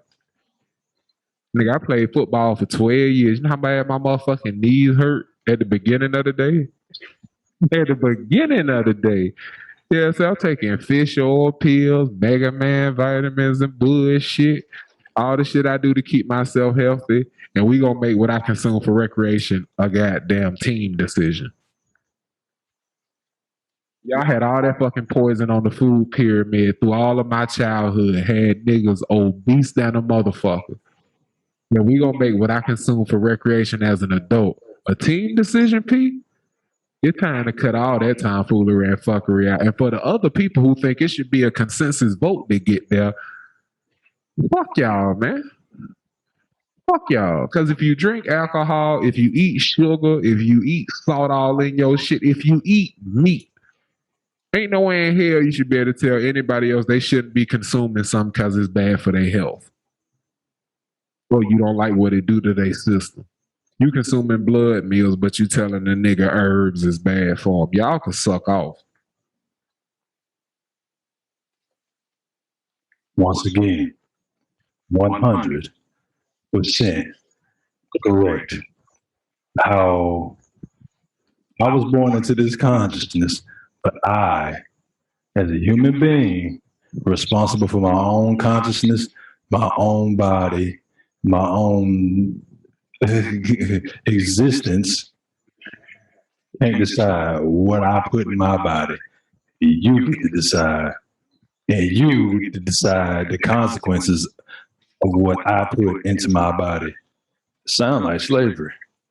Don't sound like Juneteenth at all. Once again, I will reference y'all back to tenets I live my life on, riddles and rhythms and different beats that I drum through life with.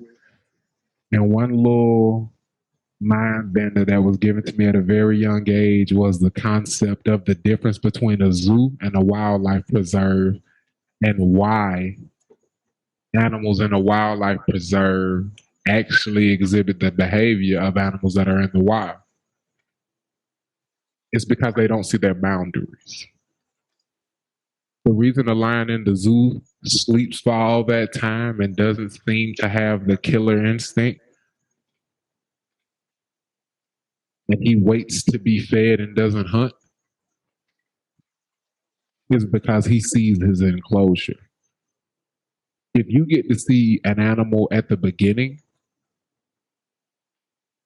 of its captivity, the first thing it does, you put a puppy in the backyard, it walks the perimeter and sees if there's a way out. And if you have a digging ass puppy, he'll make his way out. Same thing with humans. Right up into the 1950s, we were exploring Antarctica and going all over the world trying to make sure we step foot on every piece of this terrain. And I won't even talk about them Antarctica expeditions, but you should look them up. Lord Admiral Byrd and the shit he had to say about it. But anyway, after that, the United Nations was formed, and the first thing they did was sign a treaty that said no one owned Antarctica and no one would go there outside of government-sanctioned trip, and that it wasn't available for private exploration. That was 1952. And in 1956, when these animals in this zoo found our enclosure on land, NASA was founded in 1956, and we started trying to escape through the top. Said all that to say, culturally, if you convince people that they are asking for things themselves, they do not realize they are in captivity. After every mass shooting, all of the conversation is around gun control. It is not by mistake.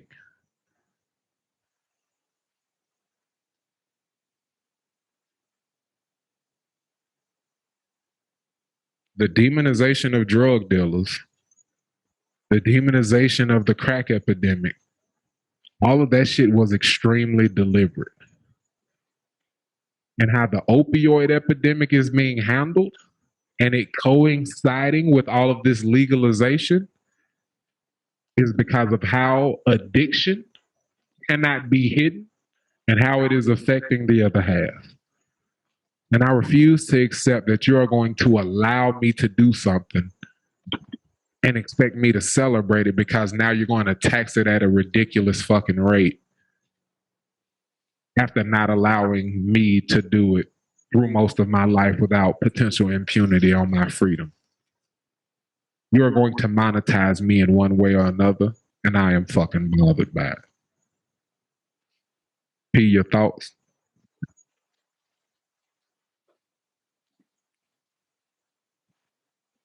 It's a very simple concept that I understand. As I guess recently we could say, everything is a business. Literally, everything is a business. And the quicker everybody realizes, the quicker we can get it changed. The quicker people do their little history and Google search and see that our flag most closely represents that of the East India Trading Company, and why people will call Indians and all that shit connecting the dots, a lot of that shit will make a lot more sense. The East India Trading Company is a corporation. It is not a founded nation. Might make you want to do your research on America.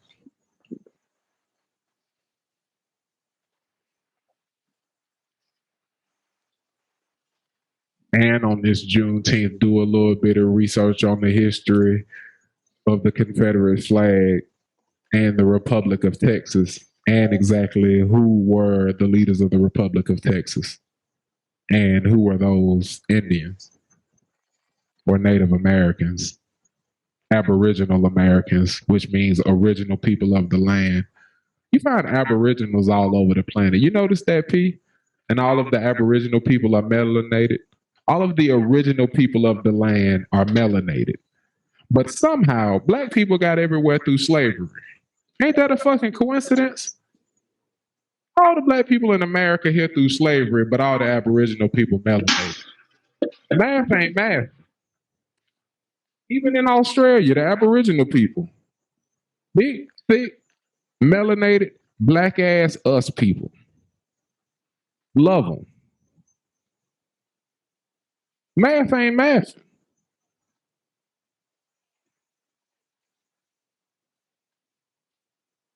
Sound like somebody doing something that we don't do on this show, which is a lie. Sound like it, goddamn. Filling a whole heap of them things.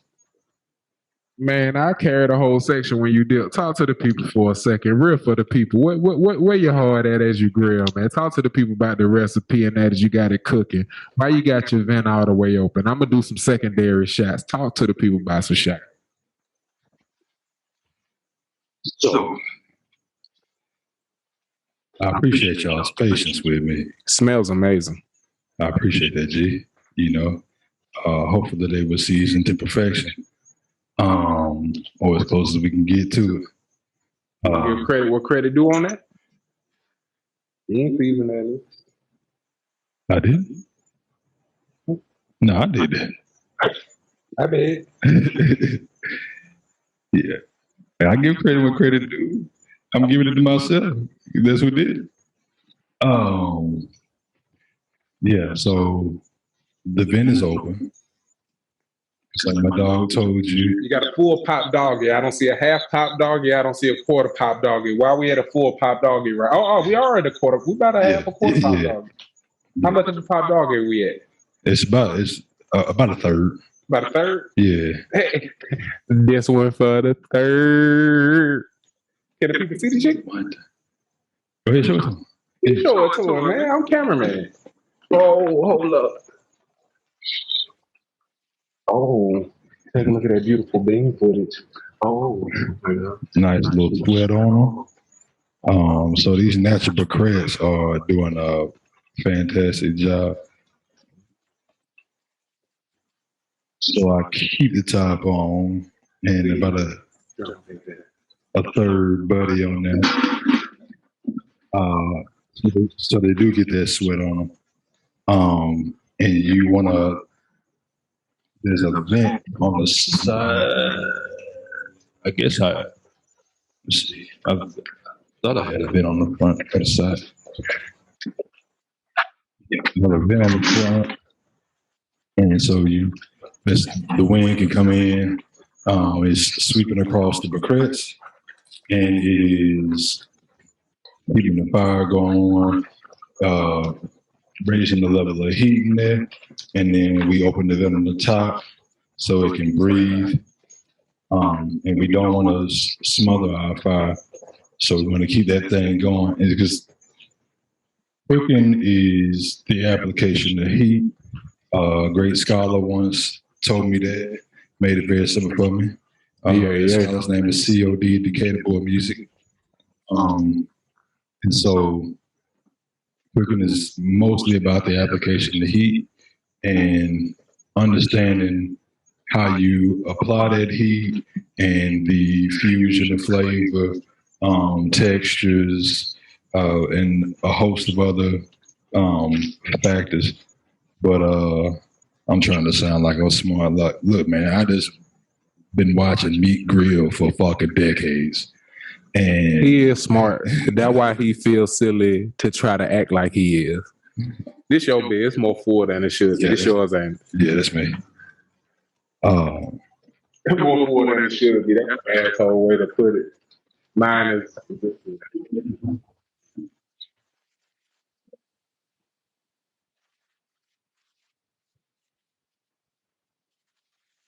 But yeah, man. So let me see. We're gonna put the. Oh yeah, that's fantastic. Oh, hold on.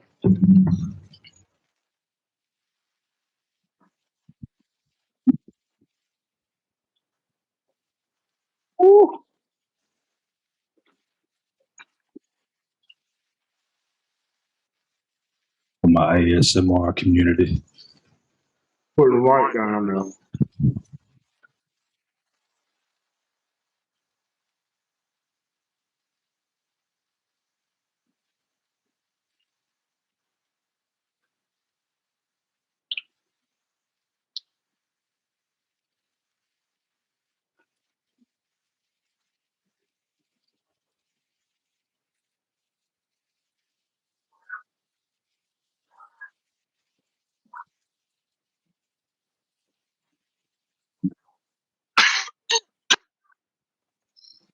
For that smokeability.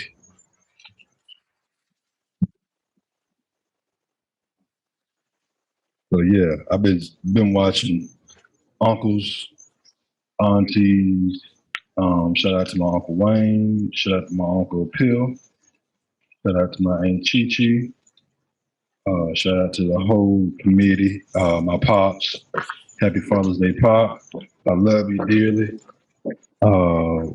We've been standing over grills, this family for quite some time, and just watch them do their thing and who quick to the trade, like how to light a fire. Shut up.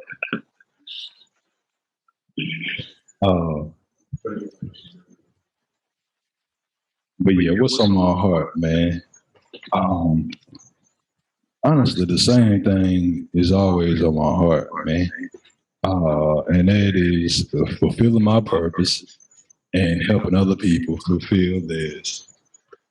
And I really feel like I made a couple of leaps into that direction this weekend. As I was telling y'all earlier, and then on this show, we like to give people love, what love is due. And my dog was telling me to rep the city. We went to Stogie's. We went to a neighborhood bar called Muldoon's at Augusta and Westheimer. If you're in the H, go and visit. We went and visited Beck's Prime, one of my favorite restaurants in the city. Shout out to Chick-fil-A, started in the A. But yeah, I know Chick-fil-A's everywhere. But they really helped us get through a tough time this weekend. Yeah, them chicken sandwiches and biscuits be coming in clutch. But yeah, we worked on fulfilling our purpose this weekend, man. Like we spent about 14 to 15 hours yesterday doing some filming, working on moving this platform forward and building the infrastructure for our company. My dog just showed me the score.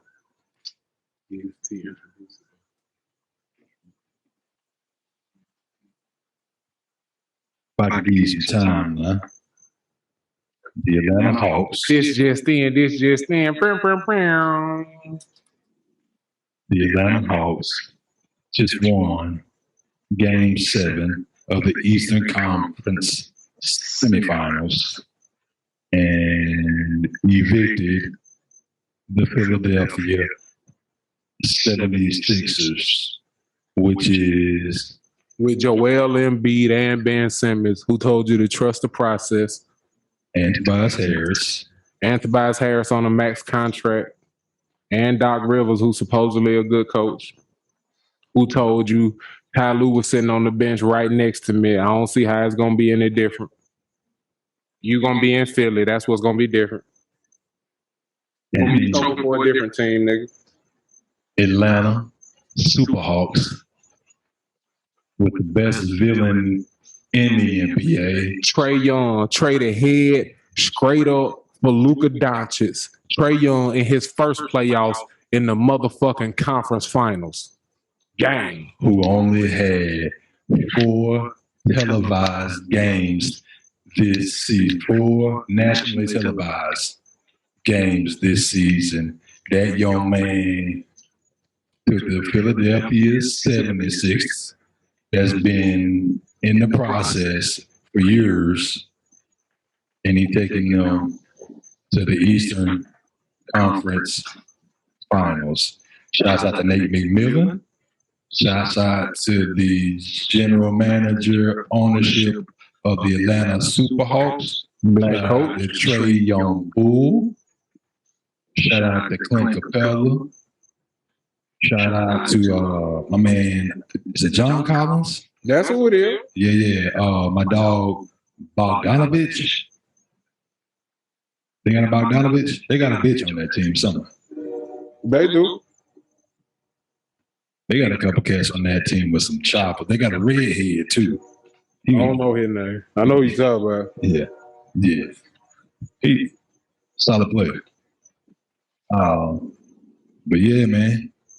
Eastern Conference Finals against the Milwaukee Bucks. So Atlanta versus Milwaukee. Got a black head coach, got Dominique Wilkins as the president of basketball operations. As we talked to y'all about having black leadership in these sports that are 70% minority, we looking at the Atlantic Hawks taking a young team and doing some sexy heat time back. Shouts out to the motherfucking city, man. Oh, excuse me. I stepped on them toes and woes. You ain't got to bite me back. That's why I got on them shell toes. Woo! They might as well be them brolic broccoli Tims here you talking about head ass nigga. Can't do nothing with them shell toes. He been biting my toes when I had socks on all day. He bit them shell toes. You see he went and found something else to chew on. These bitches is indestructible. These Brazil dishes. I'm going to go ahead and kick my feet up like Stu. Look what I can do. Go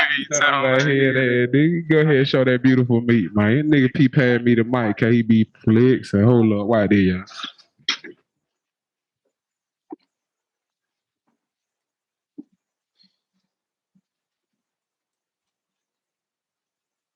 That's your mic. Speaking to that one, that's cool. That work. He said that work. We just go keep it like that. I forgot when I walk over here, I'm off camera. Get me back in that shot, P. Co-exec that guy. Throw me that, yeah. Do your thing. You ain't got to hold your mic. Yeah, man, this nigga C.O.D. DecaturboyMusic, man. And I'm going to keep the NBA talk going, man. That's the results of Game 7 of the Atlanta Hawks Philly series. And y'all know how we feel about that. It's all ATL around here. Take that, Philly. Here you time back. But also, we had Game 1 of the Western Conference Finals. We had Paul George going against Mr. Light Skin, the battle of the light skins. The only reason I say that is because I feel like Devin Booker went extremely hard in calling this nigga Paul George soft, coming right off of that summer where he was talking all that, man, why y'all double teaming shit? You know what I'm saying? So he saw a chance to make a different nigga, the soft nigga in the NBA, and he took it. And because Paul George's struggles were at the expense of mental health issues, I don't like that. So I was rooting for PG. And speaking of villains who are getting a healthy dose of whooping people ass this postseason, Devin Booker stepped into game one of his first conference finals and beat the Clippers over the head with 40 points, 13 rebounds, 11 assists on 51% shooting, 3 of 7 from the 3-point line for 42%, 7 of 7, 100% from the free throw line. Just fucking mangling niggas like 2 turnovers. Motherfucker had a triple double with 2 turnovers. Had more steals than he had fucking turnovers. How you feel about it, P? How you feel about Book showing his ass Kentucky Wildcats? Oh, so when you mention that he's a Kentucky Wildcat, because I know in my heart of hearts, at Tyler I am on the Twitter is somewhere crying. Tears of motherfucking joy for his baby boy, Devin Booker. And shout out to DeAndre Ayton. Went to high school in Phoenix, went to college in Phoenix, and got drafted by the Phoenix Sun. And so he getting to do a lot as a hometown young man. So shout out to DeAndre Ayton, shout out to Devin Book, and shout out to Phoenix as a city, great city. Shout out to. You been out there? Oh hell yeah! You know Zoe used to. Yeah. Oh yeah. Okay, I forgot about you. Yeah. Let me get that second camera while you work that meat. No innuendo. Don't mean all the AirPods too. Feel free to charge yours. After I get mine in though, you know what I'm talking about?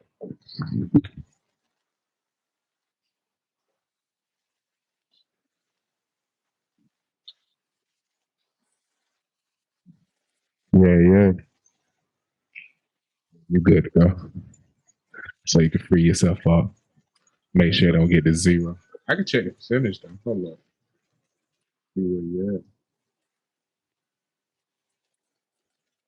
You're at 38. I think you're good. Yeah. I'll let you know if you get low. Producing on the fly. Yeah. But yeah, man, who you got in that series? These fool that came back from down fucking 2-0 twice.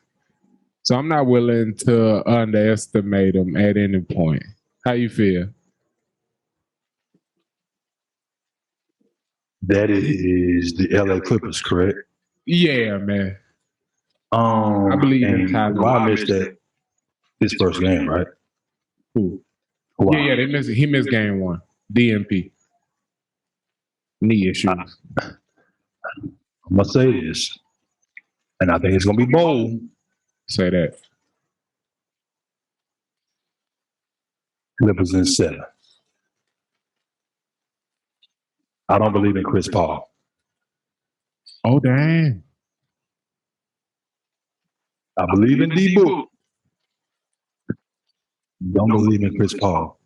Feel like he's gonna make a mistake at a key moment in this series, and it's gonna cost him the series, and he probably gonna blame somebody else, and then he gonna sign for the Supermax next year somewhere else. God damn. But Kawhi is battle tested, and I feel like they go down 0-2. We know they go down 0-2.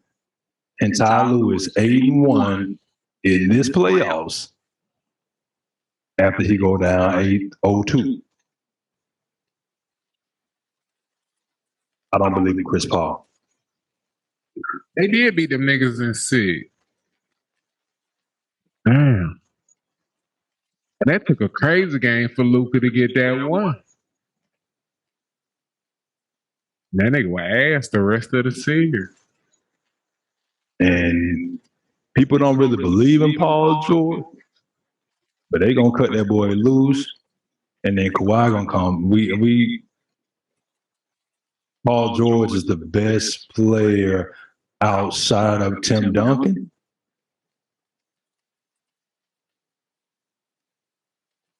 Maybe second or third best player, because third best player. I think Manu was better than Tony Parker, and I think Tony Parker was really good, but I think Manu was better. And for anybody who I don't believe in Chris Paul. It's only one person who brought the superstars back to the Olympics. You could thank Manu Ginobili in Argentina for whooping the goddamn U.S. ass in the Olympics and taking gold, for LeBron James and the Redeem team and Kobe and them playing together. We don't get all the memories without Manu Ginobili. So he will be respected around Gimme Some Headlines, even though it's fuck the Spurs, because y'all cost LeBron 2 chips. In respect to Manu. And also, keep in mind that they bashed LeBron for losing his first finals to motherfuckers going for their third, fourth, fifth, and in the case of Robert Horry, 7th goddamn championship. And then Miami, you could just switch that to 5, 6, you know what I'm saying? These niggas going for their Pantheon great, and they mad LeBron didn't win his first against them. Y'all can eat butt. But KD is cool to get bought by Giannis, who's done nothing but fail in the playoffs. I talked to y'all about the rubric that y'all grade people on. And Kevin Durant came out the very next game and had the shredder leather game I told y'all about. The house fell on him, and this motherfucker played all 48 minutes. I had a 49-point triple-double with more blocks than turnover. A better game than D-Book, Jackson. But D-Book. I might just call him D-Book, because he keep it a hump. You know what I'm saying, man? Yeah, you found that. What you think, bro?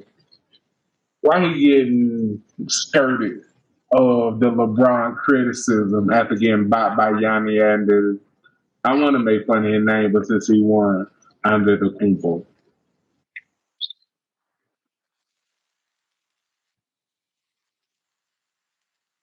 When people look at KD, I don't think they see.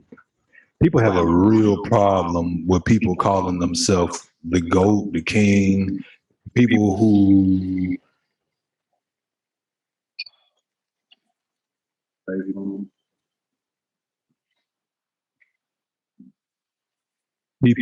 are, they call it arrogance, like they don't like arrogance, but all of them are arrogant.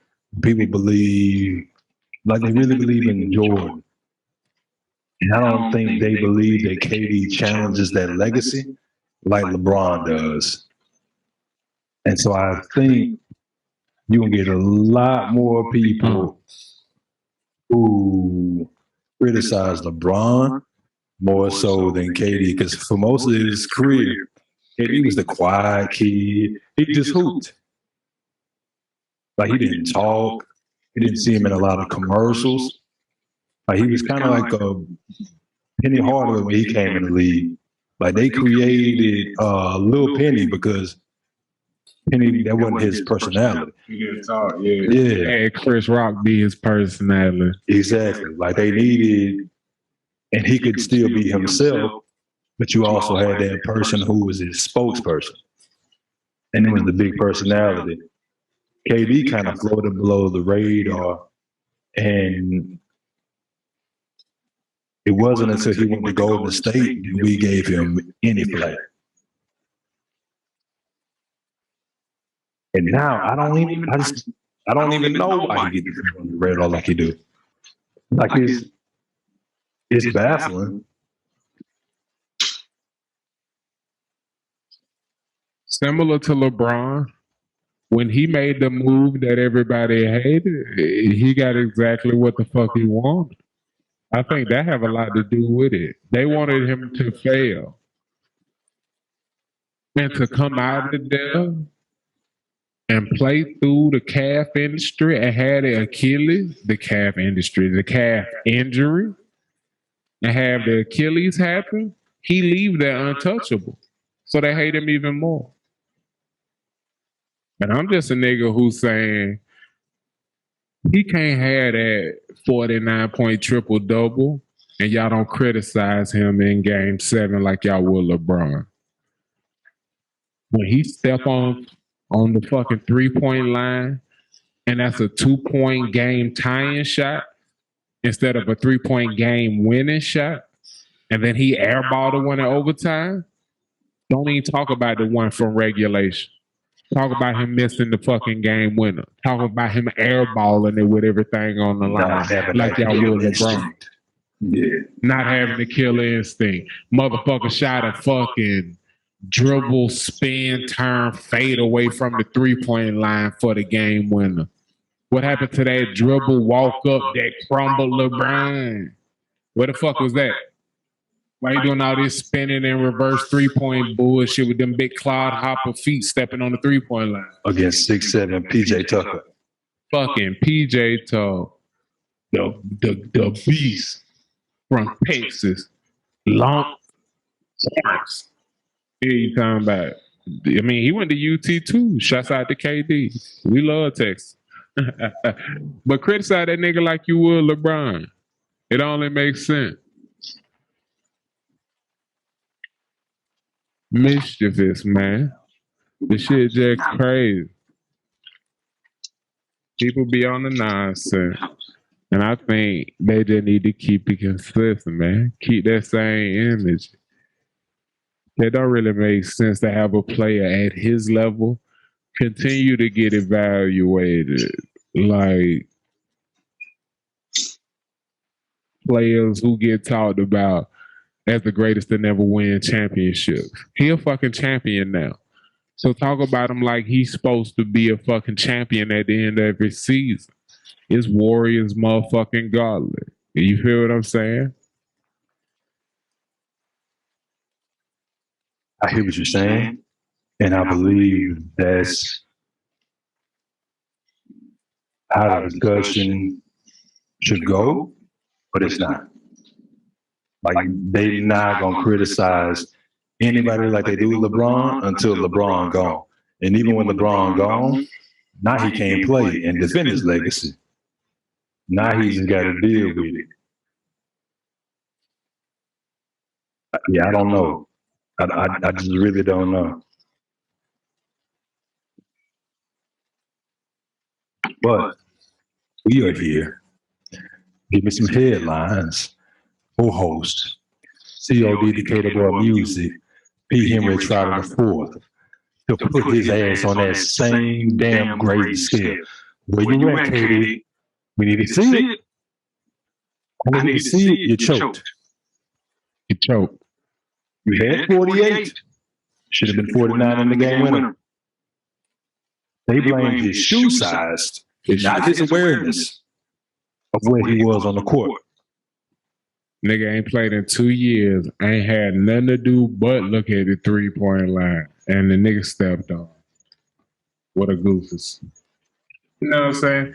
And speaking of the LeBron rubric, how the fuck we been talking about LeBron hairline for 2 decades and KD running around with that dome? Is anybody gonna speak on it? Where's Rachel Nichols and fucking Doris Burke jokes about KD hair as he choke in the playoffs? When LeBron caught them cramps and they talked about older man LeBron and his hairline, that it making jokes while this man injured. Where the fucking same standard?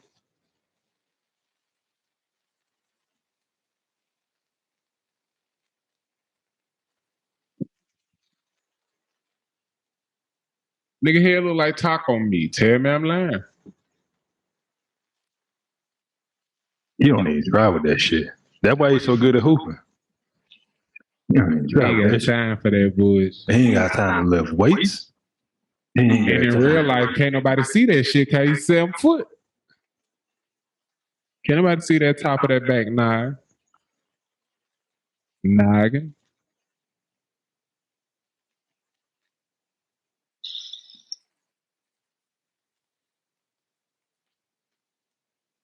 It's plenty of black magic out there, my brother.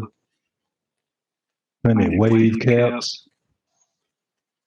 Brushes. You don't want none of that shit. Drink more water. But shit, man. The more I think about what that nigga head look like, the more I get depressed. P, as you fuck that chicken up, man. Can you tell me something good? But you know I got some good shit. Talk to me. So when we were telling you about all of these wonderful places in the city of Houston that we were going to, I mentioned a place called Muldoon's. And there's a manager there. When we showed up yesterday after our round of golf, went to the bar, sat down, ordered our first drink. Can you hear me? Can you hear me now? All right, there we go. All right. Ordered our first drink, bought us a couple stogies.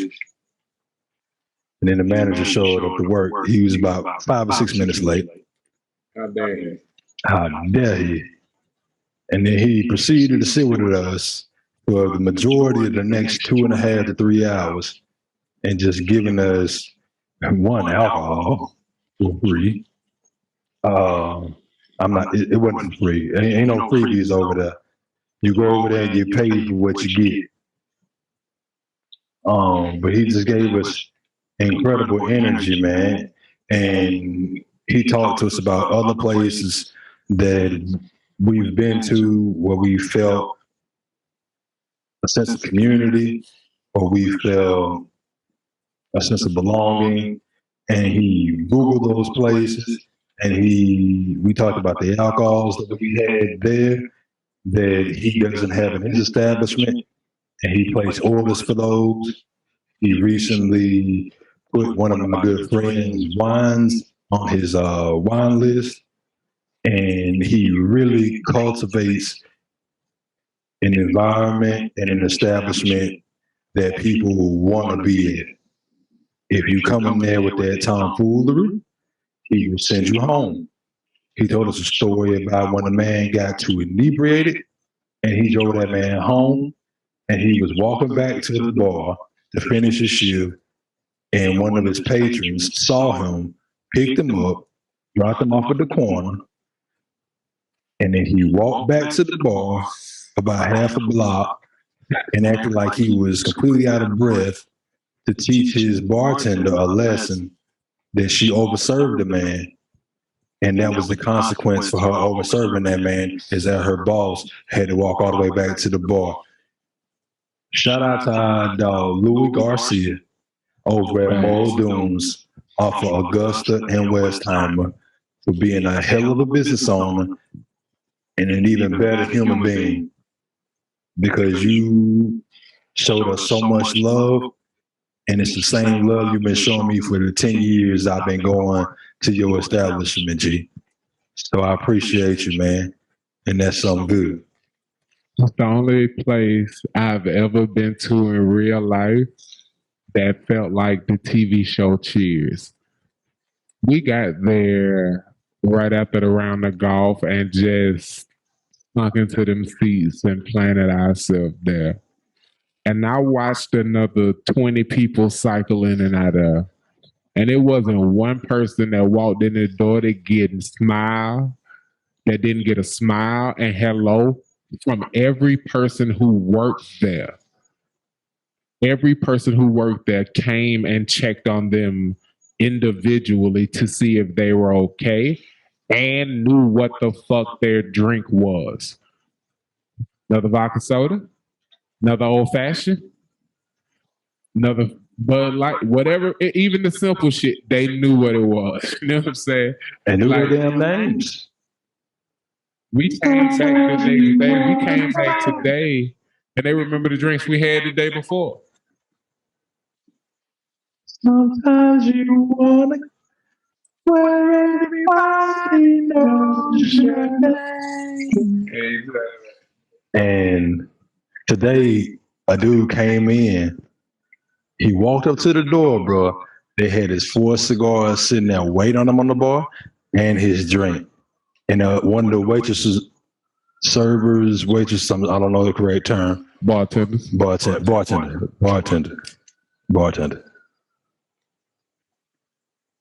She said, make sure you got John ready.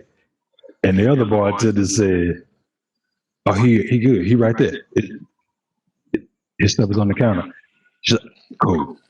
We good. Like, it was beautiful, man. That is definitely something good. And this right here is episode 11 of Gimme Some Headlines. And we're going to give y'all a little something different for the Patreon customers and everybody checking out on YouTube, man. We're going to give y'all the post-show Jay Grilling conversation and real nigga hangout, man. This ain't guided conversation. This is just dead pure D conversation on what? What it do, P? You got that camera over there, bro? Show them what the thing look like, man. That golden brown, sizzling under those natural briquettes. Briquettes. Just call the briquettes. Yeah, man.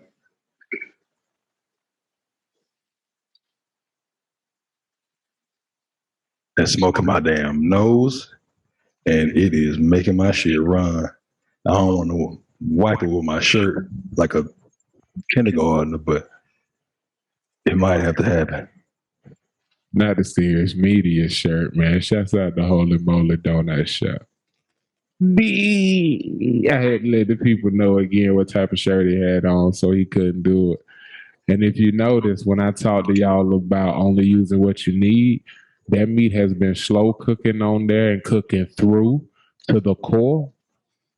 When you cooking your chicken, man, cooking any meat, really, it's all about the internal temperature. Don't be out here burning your fucking meat with the flames on your grill thinking that shit cooked because it's black. Nah, the nigga who grilling just put the meat on there too soon. And only using the amount of coals you need for the product you're cooking has a huge effect on the taste and how fast they cook and evenly they cook. Am I right or am I wrong, OG? You're right about that, brother.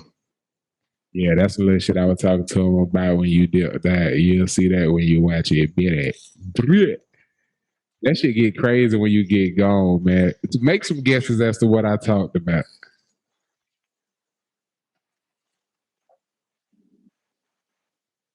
I don't know, you might have doubled back on that Saweetie and was like, man, Quavo in the right. That nigga's a G. Take that bit. Nah, I'm just playing. Maybe you talked about the trip a little bit. You know, maybe you talked about the purpose of being out here. Let's see. You want to know if you're in the right ballpark? Yeah. Nope. All I did was talk about the music we getting ready to drop. I ain't tell on the name of the project though. Okay then. Yeah, better topic. Yeah, man. I talked to him about the 2 you was working on and what my expectations for you are. I'm expecting great things, man.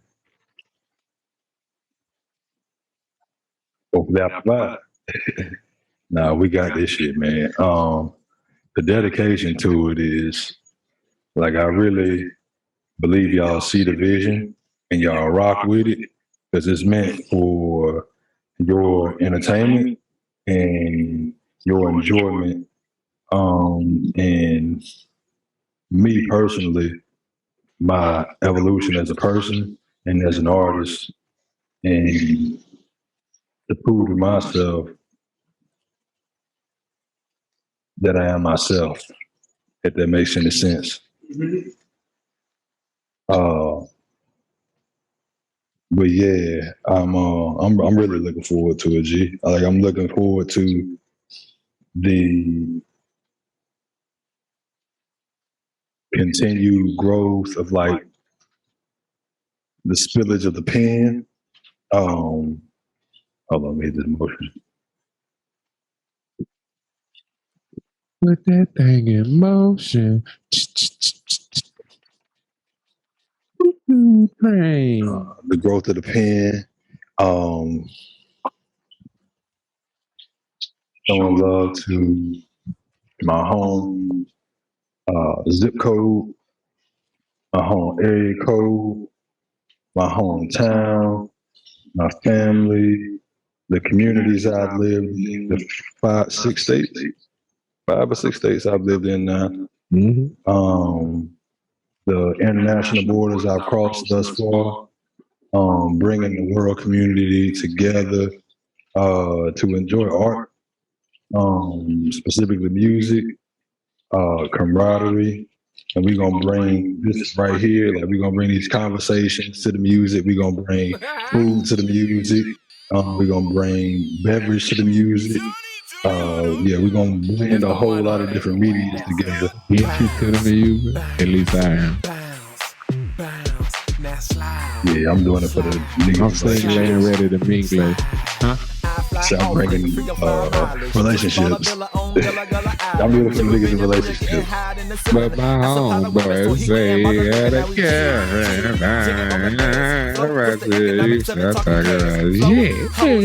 need to have our conversation. These the one that don't usually be on wet. Nigga swiping right on that pussy. That would go in my head whenever I swipe right. I did that. You know what I'm talking about? And that's what I'm talking about when I'm getting ready to splack a bitch. I ain't talking about no date nap. I'm talking about the swipe right in life. You know, I'm talking about some of that. I ain't got a teacher cause she already know. Hall of Fame pro slow mo with the throw like bounce, bounce, now slide. When you lick your hand first, they call that the old slide through the city with 20% 10. Pray all sucker niggas give up hating for lit, but maybe I'm asking. Oh, you were talking about those with that top spin on that bitch. Like it bowling? Exactly. Like I'm wrapped in two guts. Find a better nigga tell the with that. good luck, sweaty hoe be flexing. Like I'ma give a fuck. Temperatures on your chicken. Internal temperature 160 degrees is what you're aiming for. I'm sorry. No, it's not. It's 180 degrees on your chicken, on your pork. At a white girl house feeling like Clinton, digging in the back cause a nigga on a mission, standing up in it. On your pork, you got 160 degrees. And on your beef, it ranges, but I think the ideal temperature for medium or medium rare, I forget. I think it is 130 degrees.